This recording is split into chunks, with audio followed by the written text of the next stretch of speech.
ভার্সিটির প্রথম দিনেই নিজের প্রফেসরকে ধরে চুমু খাওয়া কোন ধরনের ভদ্রতা miss Arushi? White full sleeve শার্টের হাতা গুটিয়ে কনুই অবধি আনতে আনতে ইংরেজিতে কথাগুলো বলল শেহজাদ। তার নীল চোখে সাদা ফ্রেমে চশমা লাগানো, বয়স 30-এর কোঠায় হলেও হলিউডের যে কোনো সুদর্শন পুরুষদের ভিড়ে এই মানুষটির চেহারাই যেন সবার আগে নজর কাড়বে। নিউ ইয়র্ক ইউনিভার্সিটির মতো একটি সুবিশাল প্রাইভেট ভার্সিটির লেকচারার শায়ান শেহজাদ। মা বাঙালি হলেও বাবা একজন পাক্কা আমেরিকান, তাই ছেলেকেও ছোট থেকে বিদেশি আদব কায়দায় বড় করেছেন তিনি। মায়ের থেকে বাংলা ভাষাটা কোনো রকম রপ্ত করলেও বাঙালিয়ানা ছিটে ফোটাওটুকু নেই ছেলের ভিতর।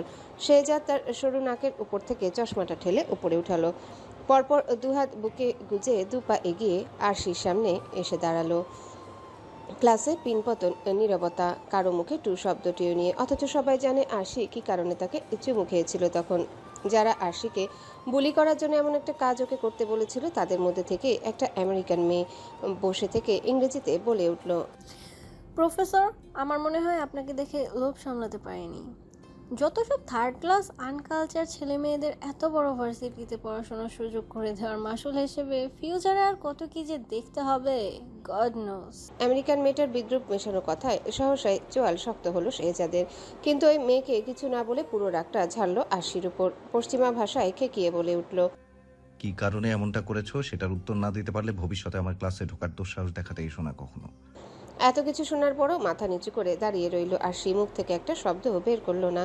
কিন্তু বেঞ্চের উপরে রাখা ওর মুষ্টিবদ্ধ হাতের পিঠ মুহূর্তেই ভিজল চোখের পানিতে, যেটা সবার চক্ষু এড়ালেও আরশির পাশে বসে থাকা মেয়েটার চক্ষু এড়ালো না। আর কেউ কিছু না বললেও ওই মেয়েটা উঠে দাঁড়ালো। শুধু শুধু নিরপরাধ কাউকে তো এভাবে কষ্ট পেতে দেখা যায় না, তাই সাহস করে নিজেই বলল, প্রফেসর, আরশির কোনো দোষ নেই। ওই মেয়েগুলো ক্লাস আসার পর থেকে আরশির পেছনে লেগেছে। আপনাকে চুমুটাও ওরাই খেতে বলেছিল আরশিকে।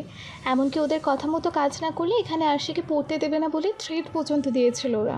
মেয়েটার সাহস দেখেই হয়তো ক্লাসের আরও কয়েকজন ওর কথায় সমর্থন জানালো আরশি নিজে থেকে কিছুই করেনি, ওকে দিয়ে করানো হয়েছে সবটা। যারা করিয়েছে এমনটা তাদেরকেও ধরিয়ে দিল সবাই। শেহজাদ শীতল দৃষ্টি ফেললো সেই মেয়েগুলোর দিকে, ঠান্ডা কণ্ঠে শুধু বলল, ক্লাস শেষে প্রিন্সিপালের রুমে দেখা করবে আমার সাথে, অল অফ ইউ। কিছুক্ষণ আগে আরশিকে অপমান করা মেয়েটা হাঁসফাঁস করে উঠল, যেন নিজের দোষ ঢাকতে নিজের বন্ধুদের ফাঁসিয়ে দিতে চাইলেও সুযোগ দিল না শেহজাদ। বা হাতে গলার টাই ঠিক করতে করতে ওদের সামনে গেল, বাঁকা হেসে নিজের স্বভাবসুলভ পশ্চিমা ভাষায় বলল, আসলে হয়েছে কি জানো তো, আমার তোমাদের মতো হাই সোসাইটিতে মারাত্মক অ্যালার্জি আছে। পরপর থুতনিতে হাত দিয়ে কিছু একটা চিন্তা করার ভঙ্গিমায় ওদের থেকে হেঁটে গিয়ে ক্লাসের সামনে এসে দাঁড়িয়ে বলল, তাই ঠিক করলাম তোমাদের মতো হাই সোসাইটির ছেলেমেয়েদের আমি আমার ক্লাসে কেন এই ভার্সিটিতেই রাখবো না। যারা ক্ষণিকের আনন্দের জন্য অন্যকে বিপদে ফেলার কথা চিন্তা করে তাদের আমি ঘৃণা করি। আটকে উঠলো মেয়েগুলো। কিন্তু নিজেদের হয়ে সাফাই গাওয়ার আগে ক্লাস শেষে সাইরেন বেজে উঠলো করিডোর থেকে। নিজের ওভারকোটটা হাতে চাপিয়ে রুম থেকে বেরিয়ে যাওয়ার আগে আরশির পাশাপাশি দাঁড়ালো শেহজাদ। সবাই যখন যে যার ব্যাগ গুছিয়ে রুম থেকে বেরিয়ে যেতে ব্যস্ত, তখন আরশির কানের কাছে ঝুঁকে আসলো পুরুষালী খাদে নামানো কণ্ঠ, আজকের চুমুর জন্য শাস্তি তো তুমি পাবে, তবে এখানে নয়, বাসায় ফিরে সেই শাস্তি তোমাকে দিব। Be ready my dear wife. কেঁপে উঠলো মেয়েটা। ভীত চোখে পাশ ফিরে তাকানোর আগে রুম ছাড়লো সেই কণ্ঠের অধিকারী। ক্লাস শেষে করিডোরে পথ ধরেছে স্টুডেন্টরা। আরশি তড়িঘড়ি করে বের হয়ে ওর পাশে বসা সেই মেয়েটার কাছে গিয়ে হাঁটতে হাঁটতে বলল, Thank you for helping me earlier. যারা আরশি থমকালো। থ্যাংক ইউ এর প্রতি উত্তর শুনে অপ্রস্তুত হেসে নিজেও জারার মতো করে বলল, Arshi. American? খাঁটি বাঙালি। আরেক দফা চমকালো আরশি। ওর চমকে যাওয়া মুখ দেখে হেসে ফেললো যারা। বলল, অবাক হলে তো? আরশি ওপর নিচ মাথা দুলালো, কিন্তু অবাক হওয়ার চাইতেও একজন দেশীয় মানুষ পাওয়ায় আনন্দ বেশি হচ্ছে ওর। যারা মেয়েটা বেশ ভালো। নীল চোখের এই অধিকারিনীর বেশভূষা কিন্তু বেশ ছিমছাম, আর ব্যবহার সে তো অমায়িক। মনে মনে ভাবলেও আরশি, যাক, এই ভিন দেশে ভালো মনের কেউ অন্তত আছে। কোথায় থাকতে? বাংলাদেশে? জারার প্রশ্নে ধ্যান ভাঙলো আরশির। গাজীপুরে। তুমি? আরে, আমিও তো গাজীপুরেই থাকতাম। দেখলে, গাজীপুরের মতো মফস্বলে থাকতে দেখা হলো না, কিন্তু আমেরিকার মতো এত বড় একটা দেশে এসে ঠিকই দেখা হয়ে গেল। হাসলো আরশি, বলল, না মানে তুমি না বললে আমি হয়তো বিশ্বাসই করতে পারতাম না যে তুমি আমেরিকান নও। হাসি খুশি মুখের আড়ালে থাকা মনটা বিষণ্ণ হয়ে গেল সহসা জারার। কিন্তু আশি এই বিষয়ে আর কোনো প্রশ্ন করার আগেই কথা ঘুরিয়ে ফেলল। সে বলল, তাই এখানে কোথায় থাকছো? এ দফায় মুখ ভার হলো আশির। কোথায় থাকছো না জিজ্ঞাসা করে কোন জাম্বু বানের গুহায় থাকছো জিজ্ঞাসা করলে ওর জন্য উত্তর দিতে বোধহয় বেশি সুবিধা হতো। তবুও ধরে আসা গলায় কোনো মতে বলল, বেশি দূরে নয়, ম্যানহাটনেই থাকি। একটু হেঁটে গেলেই আমার হাজবেন্ডের বাসা। আর তুমি? আশি বিবাহিত শুনে যারা প্রথমে কিছুটা অবাক হলেও মুহূর্তে সামলে নিল নিজেকে। কম বয়সে বিয়ে হতেই পারে, এটা তো স্বাভাবিক। সবাই কি আর ওর মতো বিয়ে বিদ্বেষী নাকি? আর এত বড় শহরে নিজের বলতে আশির যে কেউ আছে এটা ভেবেই ভালো লাগলো যারার। প্রথমে হোটেলে থেকেছি, কিন্তু যা বুঝলাম তাতে হোটেলে থাকতে গেলে গ্র্যাজুয়েশন কমপ্লিট করার আগেই আমার ফকির হয়ে যাওয়া লাগবে। তাই আজকেই সকালে একটা ভাড়া বাসা ঠিক করে ইউনিভার্সিটি এসেছি, চেলসিতে। তবে একটা সমস্যা হয়েছে জানো তো, আমার ফ্ল্যাটমেট নাকি ছেলে। কিন্তু এই মুহূর্তে আমার পক্ষে এর থেকে বেশি ভাড়া দিয়ে অন্য কোথাও থাকা পসিবলও নয়, তাই আর না করিনি এখনও। আশির ছেলে ফ্ল্যাটমেটের কথা শুনে আঁতকে উঠল, বলল, সে কি পরে যদি কোনো বিপদ? আশি শেষ করার আগেই যারা বলে উঠল, তাইকোয়ান্দোতে ব্ল্যাক বেল্ট পাওয়া আমি। উল্টোপাল্টা করলে জায়গা মতো লাথি দিয়ে সারা জীবনের জন্য শুইয়ে দিতে পারবো। যারার এই কথাটাতে না চাইতো হেসে ফেললো আশি। তবুও যারার জন্য ওর মনটা খারাপ হয়ে গেল। ইস, মেয়েটাকে কত স্ট্রাগল করে থাকতে হচ্ছে এই অচেনা জায়গায়। ও যদি নিজে ওই জাম্বুবানটার সাথে না থাকতো তাহলে তো যারাকে ওর সাথে থাকতে বলতে পারতো। আশির ভাবনার মধ্যে ভার্সিটি থেকে বেরিয়ে বাড়ি ফেরার পথ ধরলো ওরা। দুজনের রাস্তা আলাদা হওয়ার আগেই যারা হাত বাড়ালো আশির দিকে, মুচকি হেসে বলল, তাহলে আজ থেকে আমরা ফ্রেন্ডস, তাই তো? আশিও হেসে যারার সাথে হাত মিলিয়ে বলল, একদম। রাতের ম্যানহাটন সিটি যেন এক জাদুর শহর। লাল নীল সবুজ আলোয় আলোকিত সুউচ্চ সব ইমারত, সাথে সুবিশাল আকাশ। সন্ধ্যার পরপরই রেস্তোরাঁগুলোতে মানুষের ভিড়, হট্টগোল, রাস্তায় সাই সাই করে ছুটে চলা বাস, ট্যাক্সি, সবকিছু যেন উপভোগ করার মতো। আর সে সব দেখতে দেখতে বাসায় ফিরল। বসার ঘরে লাইট জ্বালিয়ে ব্যাগ রেখে নেমে পড়লো কাজে। নিজে ফ্রেশ হওয়ার আগে ঘর পরিষ্কার করে রাতের খাবার রান্না করে একটা লম্বা শাওয়ার নিতে শাওয়ার রুমে ঢুকলো মেয়েটা। গত 2 সপ্তাহ ধরে এটাই ওর রুটিন। ঘরের কাজ করো, কিছু লাগলে সুপার মার্কেট থেকে নিয়ে আসো, একা একা খাওয়া দাওয়া শেষে ঘুমিয়ে পড়ো। কারণ আশির জাম্বুবান কোনোদিনও সময় মতো বাসায় ফেরে না। আর যদিও কোনোদিনও ফেরে, সেটা আশির দেখেও না দেখার ভান ধরে থাকে। নিজে থেকে টু শব্দটিও করে না। মানে শুধু শুধু কথা বলতে গিয়ে কারো ধমক খাওয়ার তো কোনো মানে হয় না। কিন্তু বিধিবাম আজকে আশির গোসল শেষ হতে না হতেই বাসার গেট খুলে ভেতরে ঢুকলো ক্লান্ত শ্রান্ত একটা মুখ। দরজা খোলার আওয়াজ শুনে হৃৎপিণ্ড যেন মুহূর্তের জন্য থেমে গেল আশির। কোনো মতে গায়ে টাওয়েল পেঁচানোতে বুকের ওপর থেকে ওটা পড়ে যেতে নিল সহসা। অমনি পিছন থেকে আচমকায় সেটা শক্ত হাতে ধরে ফেললো কেউ একজন। মুহূর্তে ক্রিড অ্যাভান্টাসের ফ্রুটি, উডি এবং মস্কি একটা সুগন্ধে ভরে গেল আশির আশেপাশ। পরিচিত পারফিউমের গন্ধে চোখ খিচে বন্ধ করে নিল আশি। এক হাত দিয়ে আশির গায়ের টাওয়েলটা ধরে রেখে ওর উন্মুক্ত ঘাড়ে উষ্ণ শ্বাস ফেলল কেউ একজন। বলেছিলাম না আমাকে কিস করার শাস্তি বাসায় ফিরে তোমাকে পেতে হবে। আশি বরফের ন্যায় জমে রইল শেহজাদের কথা শুনে। কিন্তু মানুষটা সেসব পরোয়া করলে তো। পেছন থেকে গভীর চুমু বসালো আশির খোলা পিঠে। নিঃশ্বাস আটকে আসলো মেয়েটার। পরপর চুমু খেলো ওর গলায়, তারপর কানে, তারপর চিবুকের উপরের অংশে। মানুষটার প্রতিটা স্পর্শে উষ্ণ গঙানির মতো আওয়াজ করলো আশি। তখনই কানের কাছে ঠোঁট ছুঁয়ে লোকটা বলল, শায়ান শেহজাদ সত্যি সত্যি শাস্তি দিলে সহ্য করতে পারবে তো? অসম্ভব, কি করে পারবে ও? এটুকুতে না বিশ্বাস ওঠার পালা? আর কি শাস্তি দেওয়ার বাকি আছে জাম্বুবানটার ওকে? চকিতে চোখ মেলে চাইল আরশি। আশেপাশে ঘাড় ঘুরিয়ে খুঁজলো পরিচিত মুখটা। বুঝলো জাম্বুবান নয়, ও নিজে নিজে বাথটাবে ঘুমিয়ে ঘুমিয়ে এসব উল্টাপাল্টা স্বপ্ন দেখছিল। মুহূর্তে রক্তিম হলো কপাল, গরম হয়ে যাওয়া গাল দুটোয় হাত দিয়ে নিজেকে শান্ত করার ব্যর্থ চেষ্টা করলো কিছুক্ষণ। কিন্তু সেই স্বপ্ন ওর মাথা থেকে সরলে তো ঘুরে ফিরে ওই একই মানুষটা বারবার চলে আসছে ওর ভাবনায়। এমনিতেই এই স্বপ্নের চক্করে অনেকটা দেরি হয়ে গেছে, তাই সময় নষ্ট না করে তড়িঘড়ি গোসল শেষ করলো মেয়েটা। বেরিয়ে এলো গাঢ় নীল রঙের সুন্দর একটা সুতি শাড়ি পরে। নিজেকে বোঝালো, জাম্বুবানটা চোখের সাথে মিল রয়েছে বলে নয়, ছোট থেকেই এই রংটা আমার ভীষণ পছন্দের, তাই পরেছি। আরশি খাবার টেবিলে নিয়ে বসলো প্রায় 2 ঘন্টা। মানুষটার আসার নামগন্ধ নেই। মন খারাপ হলো মেয়েটার, কিন্তু যখনই ভাবলো উঠে যাবে ঠিক তখনই বাসার সদর দরজাটা স্পেয়ার কি দিয়ে খুলে ভিতরে ঢুকলো সায়ান শেহজাদ। গম্ভীর মুখায়বব দেখেই যা বোঝার বুঝে ফেললো আরশি। এখন এখানে থাকা আর জুরাসিক পার্কে পিকনিকে যাওয়া সমান, 2 জায়গাতে জীবন সংকটের সমূহ সম্ভাবনা। তাই যত তাড়াতাড়ি সম্ভব কেটে পড়ায় শ্রেয়। দাঁড়াও। বরাদ্দ করা রুমের দিকে তরুণীর পা বাড়ানোর আগে পিছন থেকে ডাক দিল শেহজাদ। শীতল কণ্ঠস্বরে আরশির পা থেমে গেল সহসা। কিন্তু অবাক করার বিষয় হলো যে মানুষটা কখনো হেসে দুটো কথা বলে না ওর সাথে, সে আজ নিজে থেকে ওকে ডাকলো। খানিক লজ্জায় খানিক ভয়ে জমে যাওয়া পা দুটো আহুতি দিল ওর শেহজাদের সামনে থেকে ছুটে পালানো তীব্র ইচ্ছের কাছে। আরশিকে দাঁড় করিয়ে শেহজাদ নিজে এগিয়ে আসলো সামনে। পরপর বাজ খায় এক ধমক দিয়ে বলল, তখন কেন বললে না সত্যিটা আমাকে? মেয়েগুলো তোমাকে বুলি করলো আর অমনি তুমিও চুমু খেতে চলে গেলে। ওরা যদি আমার বদলে অন্য কাউকে চুমু খেতে বলতো তখন কি করতে তুমি? চলে যেতে চুমু খেতে? 2 বছর ওদের বিয়ের বয়স, আর ভিনদেশের মাটিতে এই মোটে 2 সপ্তাহের সংসার। সেখানে সারা জীবনে সবচেয়ে বড় ধমকটা হয়তো আজ খেলো আরশি। মানলো ওদের দুজনের বাবা মার জোরাজোরিতে বিয়েটা হওয়াতে হয়তো শুরু থেকে অসন্তুষ্ট ছিল মানুষটা। তাই বলে বিয়ের সাথে সাথে লোকটা বউকে রেখে ফ্লাইট ধরে আমেরিকা চলে আসতে পারে, যে কিনা এই 2 বছরে বউকে মানুষ বলেই মনে করলো না, কোনোদিনও ভালো করে একটা কথা বলল না। অথচ আরশিকে শেহজাদের বাবা মা আমেরিকাতে নিয়ে আসার প্রথম দিনেই সে তার হুঁশিয়ারি বার্তা জারি করলো। যদি এখানে থাকতে হয় তাহলে আমার কিছু রুলস অ্যান্ড রেগুলেশনস মানতে হবে তোমাকে। প্রথমত আমি আমার মতো থাকবো আর তুমি তোমার মতো থাকবে। আমার জিনিসপত্রে হাত দেবে না, আমিও তোমার জিনিসপত্রে হাত দেবো না।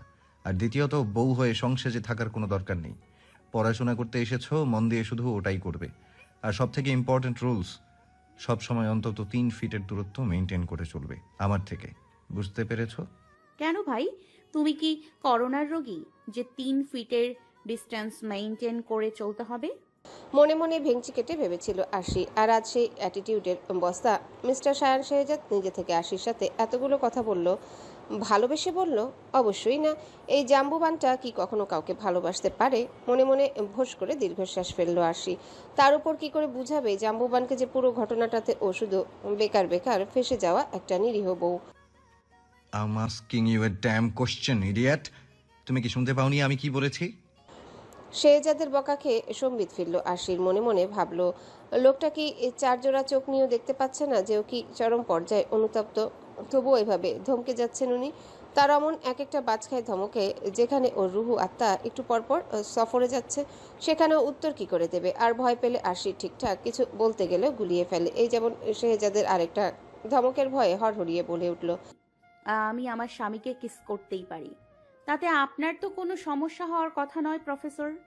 আরশি ভীষণ আত্মবিশ্বাসের সাথে কথাগুলো বললেও ওর বুকটা বালুঝড়ের কবলে পড়া তাঁবুর মতো কাঁপছে। মিনিটে মিনিটে গলা শুকিয়ে হচ্ছে সাহারা মরুভূমি। এত বড় একটা কথা এত অবলীলে বলে ফেললো। আর স্বামী, যার চোখে চোখ রেখে আরশি এতদিন একটা কথা বলতে পারিনি, সেই ডিপজল মার্কা লোকটাকে এত সহজে স্বামী ডেকে ফেললো।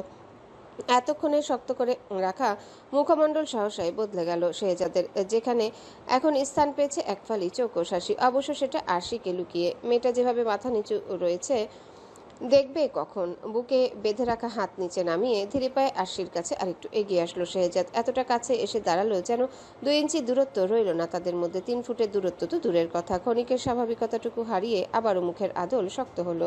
সাদা কাচের অন্তরালে থাকা চোখ দুটো হাসছে, তবুও কণ্ঠ গম্ভীর করে জিজ্ঞাসা করলো, তুমি তোমার হাজবেন্ডকে কিস করেছিলে? বেখেয়ালে আরশি ওপর নিচে মাথা ঝাঁকিয়ে ফেলেছিল প্রায়। বুঝতে পেরে তৎক্ষণাৎ আবারও ঘন ঘন দুপাশে মাথা নাড়ল। চোখ দুটো টাইলসের মেঝেতে সুপার গ্লু দিয়ে আটকে রাখলো। ভুলে মাথা তুলে তাকালো না শেহজাদের দিকে। একজনের সমুদ্রের মতো 2 জোড়া নীল চোখ রেখে তাকানোর সাহস ওর নেই। আর থাকবেই বাকি করে। থাকার মতো আর কিছু বাকি রেখেছে সে? তখনই মুখ খুলল শেহজাদ। স্বভাবসুলভ গুরুগম্ভীর কণ্ঠে উপহাস মিশিয়ে বলল, ঠিকই তো, তুমি তোমার হাজবেন্ডকে কিস করতেই পারো। তোমার পুরো অধিকার আছে এটা করার। এই প্রথমবার আরশির মনে হলো যেন ও চিৎকার করে বলতে চায়, হে ধরনী, দ্বিধা হও, মাটি ফাঁক করো, আমি ঢুকে কিছুক্ষণ বসে থাকি তোমার ভেতর। দরকার পড়লে তোমাকে বকশিস দিব, তবু আর লজ্জায় ফেলো না আমাকে এই জম্বুবনের সামনে। ধরনী যদি কথা বলতে পারতো তাহলে সেও এতক্ষণে নির্ঘাত আরশির বাঁচানোর রিকোয়েস্ট রিমুভ করে দিয়ে বলতো, সরি ডিয়ার, তোমার জাম্বুবান তোমার থেকে দেখতে বেশি সুন্দর, তাই আমি ওর সাইডে। বলবেই বা না কেন? আমেরিকার মাটি কিনা সামনে দাঁড়ানো জাম্বুবানটার রূপে ওর সাথে ধরনীয় যে কুপকাত, এসব ভেবে চকিত চোখ তুলে চাইলো আরশি। নিজেকে বাঁচানোর ক্ষীণ প্রয়াসে জড়িয়ে যাওয়া কণ্ঠে বলল, আমি আসলে ওভাবে বলতে চাইনি, কথাটা বিশ্বাস করুন। ভাবলো এই বুঝি ওর উপর একটু দয়া হলো বিদেশি জাম্বুবানটার, এই বুঝি শেষবারের মতন বাঁচিয়ে নিল ওকে। কিন্তু না, প্যান্টের পকেট দুটোতে দুহাত ঢুকিয়ে আরামসে দাঁড়ালো শেহজাদ। পরপর ঠোঁটে চৌকস হাসি টেনে বলল, বউ যখন স্বামীকে চুমু খেতে পারবে, তাহলে স্বামীও নিশ্চয়ই তার বউকে চুমু খেতে পারবে। থতমত খেলো আরশি। রক্তশূন্য পেলব চেহারা মুহূর্তেই শঙ্কায় আরো ফ্যাকাশে হয়ে গেল। কিছু বলতে গিয়েও যেন পারল না। শুকনো মরুভূমির মতো শুকিয়ে কাঠ হয়ে রইল গলবিল। অসার অসার লাগলো পুরো শরীর। মনে হলো কেউ মাটি সরিয়ে নিয়েছে পায়ের তলা থেকে। তবে কি অবশেষে ধরনী দ্বিধা হলো ওর উপর? কিন্তু কোথায় কি? আরশি আর মাটি খুঁড়ে ভেতরে ঢোকা হলো না। ততক্ষণে শেহজাদ লম্বা পা ফেলে এগিয়ে আসলো ওর দিকে। দু কদম পিছিয়ে গেল মেয়েটা, তবে লাভ হলো না। টেবিলে পা ঠেকতেই পিছনে পড়ে যেতে নিল আরশি। আর ঠিক সঙ্গে সঙ্গে ওর কোমর আঁকড়ে ধরলো সামনে দাঁড়ানো মানুষটা। একে অপরের দুজোড়া দৃষ্টি নিবদ্ধ হলো এক জায়গায়। শেহজাদের উষ্ণ হাতের স্পর্শে আরশির পৃথিবী থমকালো। মুহূর্তের জন্য যেন শিথিল হৃৎপিণ্ডের গতি। স্বামীর ছোঁয়া বুঝি এতটাই মারাত্মক যে আরশি নিঃশ্বাস নিতেই ভুলে গেছে।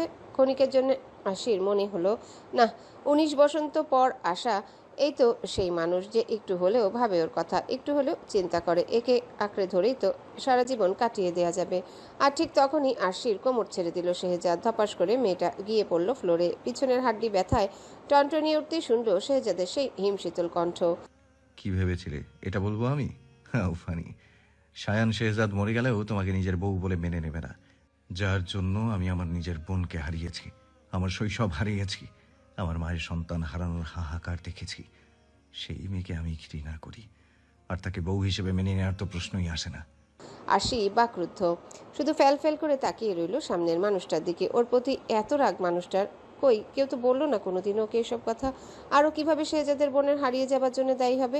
এই সব কিছু যখন আরশির মাথায় এলোমেলো জট পাকাচ্ছে, তখন এই কথা শেষ বিষ বানটা শেহজাদ ছুড়ল আরশির দিকে। আর শাড়ি কেন পরেছো? আমাকে সিরিয়াস করতে বলেছিলাম না বউ হয়ে সংসারে থাকার কোনো দরকার নেই, তারপরও কেন পড়েছো? আর আর পারবো না। কাপা কাপা কণ্ঠে কোনো মতে কথাগুলো আওড়ালো আরশি। শুধু পারছে না এখনই ফেরত চলে যেতে বাংলাদেশে। এই লোকটার বাসায় আর এক মুহূর্ত থাকার ইচ্ছে নেই ওর। আমরা কিডন্যাপারদের ফার্দার ইনকোয়ারির জন্য পাঠিয়েছি, তবে ওদের দেওয়া তথ্য অনুযায়ী আমরা যতটুকু জানতে পেরেছি তাতে শেহজাদের বাবা মেহমেদ হাসান বরাবরই শক্ত প্রকৃতির মানুষ, কিন্তু আজ যে তিনি একজন সন্তানহারা বাবা। ভেঙে পড়া গলায় পশ্চিমা ভাষায় বললেন, কথাটা শেষ করুন অফিসার। অফিসার দীর্ঘশ্বাস ফেললেন, মাথা নিচু করে আওড়ালেন, আম সরি মিস্টার মাহমেদ, কিন্তু আমার মনে হয় না আমরা আপনার মেয়েকে জীবিত উদ্ধার করতে পারবো, কারণ ওদের উপর নাকি অর্ডার এসেছিল মিস্টার ইব্রাহিম চৌধুরীর মেয়ে আরশি চৌধুরীকে কিডন্যাপ করার। সেখানে যেহেতু ভুলবশত ওরা আপনার মেয়ে রূপসাকে কিডন্যাপ করেছে, কিন্তু পরে যখন বিষয়টা ওরা বুঝতে পারে তৎক্ষণাৎ আমরা আমাদের টিমকে ভিকটিমের খোঁজে পাঠিয়ে দিয়েছি। আর ধরা পড়ে যাওয়ার ভয়ে ওরা আপনার মেয়ে রুষাকে নদীতে ফেলে দেয়। কথাগুলো শুনে নিজের স্ত্রীর পাশে হাঁটু ভেঙে বসে পড়লেন মেহমেদ। স্ত্রী মরিয়মের জ্ঞান নেই বললেই চলে। তাকে ধরে আছেন আরশির মা জয়নাব চৌধুরী। ভদ্রমহিলা নিজেও কাঁদছেন। উপরওয়ালা সহায় না হলে আজ যে মরিয়মের মেয়ের জায়গায় তার মেয়ে থাকতো। 2 বছরের আরশি তখন ওর বাবার কোলে, আলু ঢালু চোখে বাবার কাঁধে মাথা রাখা। ইব্রাহিম চৌধুরী মেয়েকে শক্ত করে ধরে রেখেছেন। 12 বছরের শেহজাদ বাবা মার পাশে দাঁড়ানো, চোখ ফুলে লাল। বোঝাই যাচ্ছে একমাত্র বোনের শোকে সেও পাথর। ইব্রাহিমের খারাপ লাগছে পুরো পরিবারটাকে এভাবে ভেঙে পড়তে দেখে। না সে তাদের বাংলাদেশে বেড়াতে আসতে বলতো, না এমন একটা ঘটনা ঘটতো। ভদ্রলোক সান্ত্বনা দিতে এগিয়ে গেলেন শেহজাদের দিকে, বললেন, পুলিশ তো খুঁজছে, দেখবে ঠিক ওনারা রোষার একটা খোঁজ পাবে। শেহজাদ শীতল চোখে তাকালো ইব্রাহিম চৌধুরীর দিকে। ভদ্রলোক ভড়কে গেলেন কিছুটা। 12 বছর বয়সী ছেলেটা যে কিনা 2 বছর আগেও মরিয়মকে বলেছিল, আম্মু, আমার বনু কি তোমার মতো হয়েছে? কই দেখি তো একটু, আমার কোলে দাও তো একটু বনুকে। সেই ছেলেটা আজ কঠিন কণ্ঠে বলল, আমার বোনের হারিয়ে যাবার পেছনে আপনার মেয়ে দায়ী। আমি কখনো ক্ষমা করব না ওকে, কখনো না, কখনো না। বিছানায় ধরফড়িয়ে উঠে বসলো আরশি, চোখ মুখ ঘেমে নিয়ে একাকার। এতক্ষণ দুঃস্বপ্ন দেখছিল বোধহয়, আজকে আবারও সেই একই স্বপ্ন। ওর সামনে থেকে রুষাকে তুলে নিয়ে যাচ্ছে মাস্ক পরা একটা লোক। এই একই স্বপ্ন আগেও দেখেছে ও, আর যখনই দেখেছে তখনই শরীর কাঁপিয়ে জ্বর এসেছে। আজকেও শরীরটা বেশি সুবিধার ঠেকছে না আরশির কাছে। তবুও আর বসে থাকলো না, তড়িঘড়ি বিছানা ছেড়ে ঘড়ি ধরতেই দেখলো 8টা বাজে। ইস, এত দেরি হয়ে গেছে। আরো দেরি করে বের হলে তো আর ভার্সিটি যাওয়ার বাসটাও পাবো না। কথাগুলো বলেই মেয়েটা ছুট লাগালো ফ্রেশ হতে। ওভারসাইজ জিন্সের প্যান্টের সাথে কালো রঙা টি শার্ট আর সাথে একটা ডার্ক ব্রাউন রঙের ওভারকোট পরে রুম থেকে বেরিয়ে এলো আরশি। কাঁধের টোট ব্যাগটা আপাতত হাতে, কোমর অবধি ওয়েবি চুলগুলো বরাবরের মতো ছেড়ে রাখা। এত সাধারণ সাজগোজেও আর 5টা মেয়ের থেকে এই 20 বছরের মেয়েটা একটু বেশি মনোরম, মনোমুগ্ধকর। পাতলা ঠোঁটের উপর কালো তিলটা সেই সৌন্দর্য যেন আরো কয়েক শতগুণ বাড়িয়ে দেয় ওর। রুম থেকে বের হতেই খাবার টেবিলের দিকে চোখ গেল। সেখানে রাখা ধোয়া ওঠা স্যুপ আর গরম গরম ডিম পোচ দেখে পেটটা মোচড় দিয়ে উঠল আরশির। রাতের খাবারটা তো জাম্বু বান্টার বকুনি ঠেলা সামলাতে সামলাতেই হজম হয়ে গেছে, কিন্তু কথা হচ্ছে এই জন্যে কি সকাল সকাল জাম্বু বান্টা ওর জন্য ব্রেকফাস্ট বানিয়ে রেখে গেল? আরশি আর সময় নষ্ট করলো না, খাবার সামনে থাকলে বেশি ভাবতে নেই। তাই তো বসেই খাওয়া শুরু করলো মেয়েটা। 1 চামচ স্যুপ মুখে দিয়ে চোখ বড় বড় করে বলল, জাম্বুবানটা আসলেই এত ভালো রান্না করে, অবিশ্বাস্য। পরপর ডিম পোচটাও একটু খেয়ে বলল, এভাবে সবসময় বউয়ের জন্য খাবার টাবার রান্না করলেও তো পারে জাম্বুবানটা, কিন্তু না, সারাক্ষণ শুধু খ্যাক খ্যাক খ্যাক খ্যাক করবে। সাথে কি আমি ডিপজল আর জাম্বুবান বলে রাখি? আর তখনই ঘড়ি আর কাফলিং পড়তে পড়তে রুম থেকে বেরিয়ে এলো শেহজাদ। পরনে সাদা শার্ট আর নীল রঙা ব্লেজার, প্যান্টে একেবারে পারফেক্ট জেন্টেলম্যান। মুহূর্তে আরশির মনে পড়ল রাতের কথা। বিভোর হলো রাতে শেহজাদের ওর কোমর জড়িয়ে ধরার ভাবনায়। পরে যে ফ্লোরে ফেলে দিয়েছিল সেটা অবশ্য আলাদা কথা। ভার্সিটি যাবে না নাকি তাকিয়েই থাকবে? থতমত খেলো আরশি। এতক্ষণ যে আরশি তাকিয়েছিল ওনার দিকে সেটাও খেয়াল করেছে জাম্বুবানটা। যে যাবো না, যে যাবো তো। মাথা নিচু করে কোনো মতে উত্তর দিল আরশি।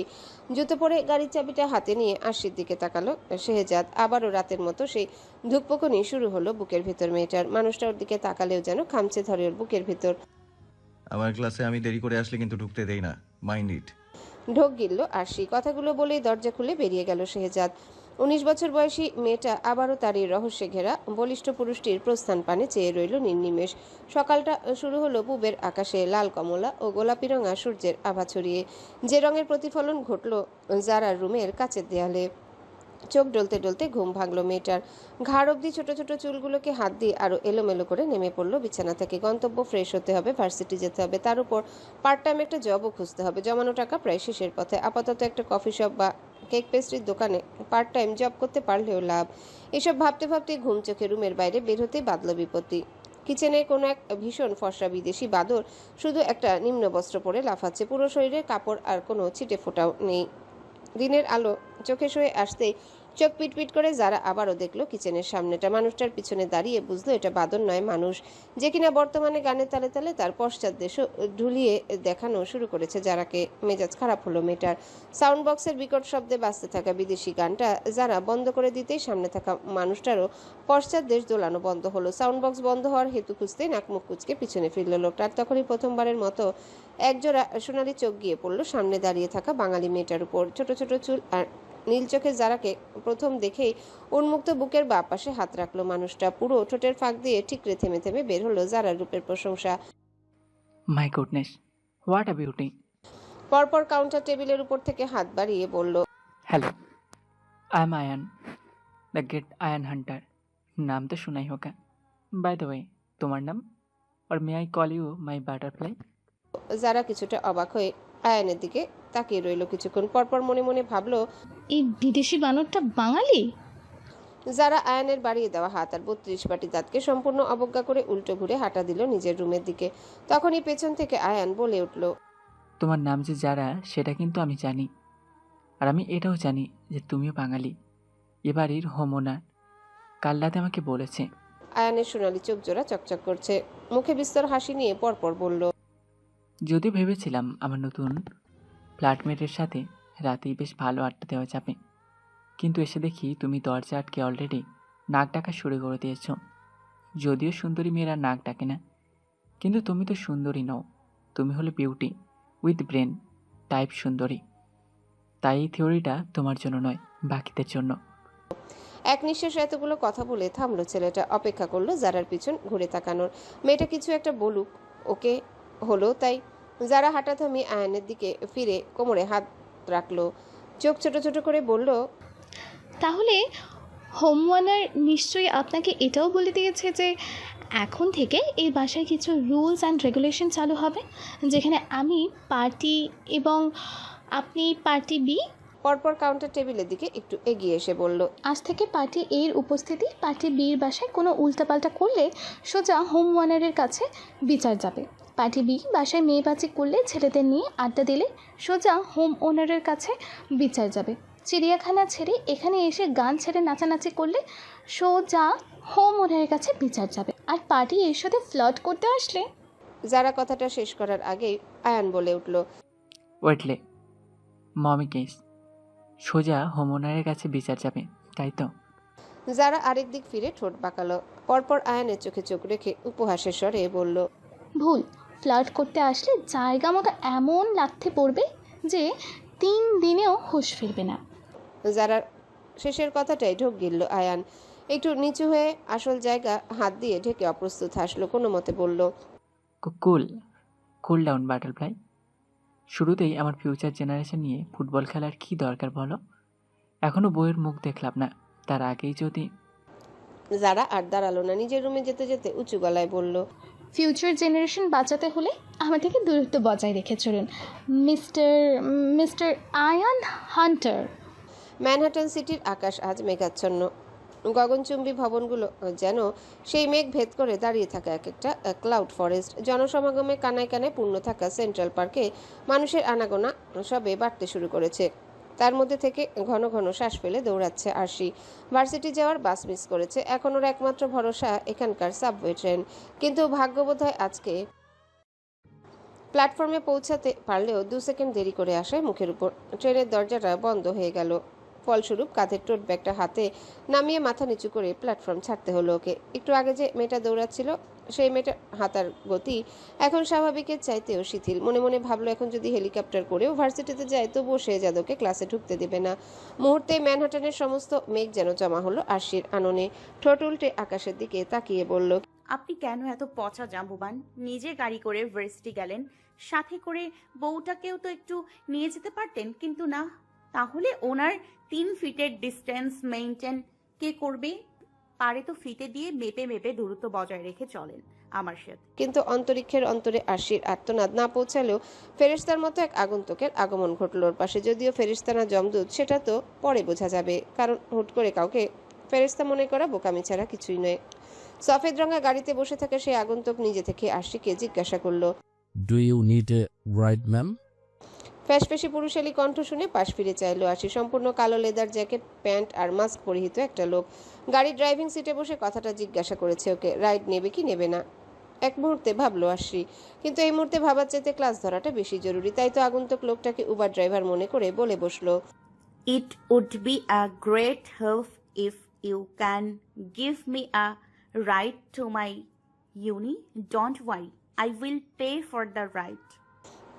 গাড়িতে বসা লোকটি পশ্চিমা ভাষায় হেসে বলল, sure ma'am, just hop on and I will take you there. Arshi আগে পিছে আর কিছু ভাবলো না, তাড়াহুড়ো করে গাড়ির পেছনে সিটে উঠে বসতে গাড়ি স্টার্ট দিল সেই লোক। ঠোঁট গোল করে নিশ্চিন্তে লম্বা শ্বাস ফেললো মেয়েটা। আবারও একটু খটকাও লাগলো ওর কাছে। মনে মনে বলল, এখনো তো ভালো মতো রাস্তা চিনি না। যদি লোকটা ভালো না হয়, যদি অন্য কোনো জায়গায় নিয়ে চলে যায়, জাম্বুবানকে কি মোবাইল থেকে কালেকশনটা একবার শেয়ার করে রাখবো? আর ঠিক যখনই লোকেশনটা শেয়ার করতে যাবে তখনই মাথায় আসলো, কিন্তু আমি লোকেশন শেয়ার করলেই বা উনি দেখবে কেন? এমনিতেই তো আমি ওনার জন্য উড়ে এসে জুড়ে বসা একটা ঝামেলা। যদি নিজে থেকে হারিয়ে যাই তাহলে তো মনে হয় খুশি হবে জাম্বুবানটা। মিলাদ টিলাদও পরিয়ে ফেলতে পারেন এই খুশিতে। তৎক্ষণাৎ আকাশ ভেঙে ঝিরিঝিরি বৃষ্টি নামলো।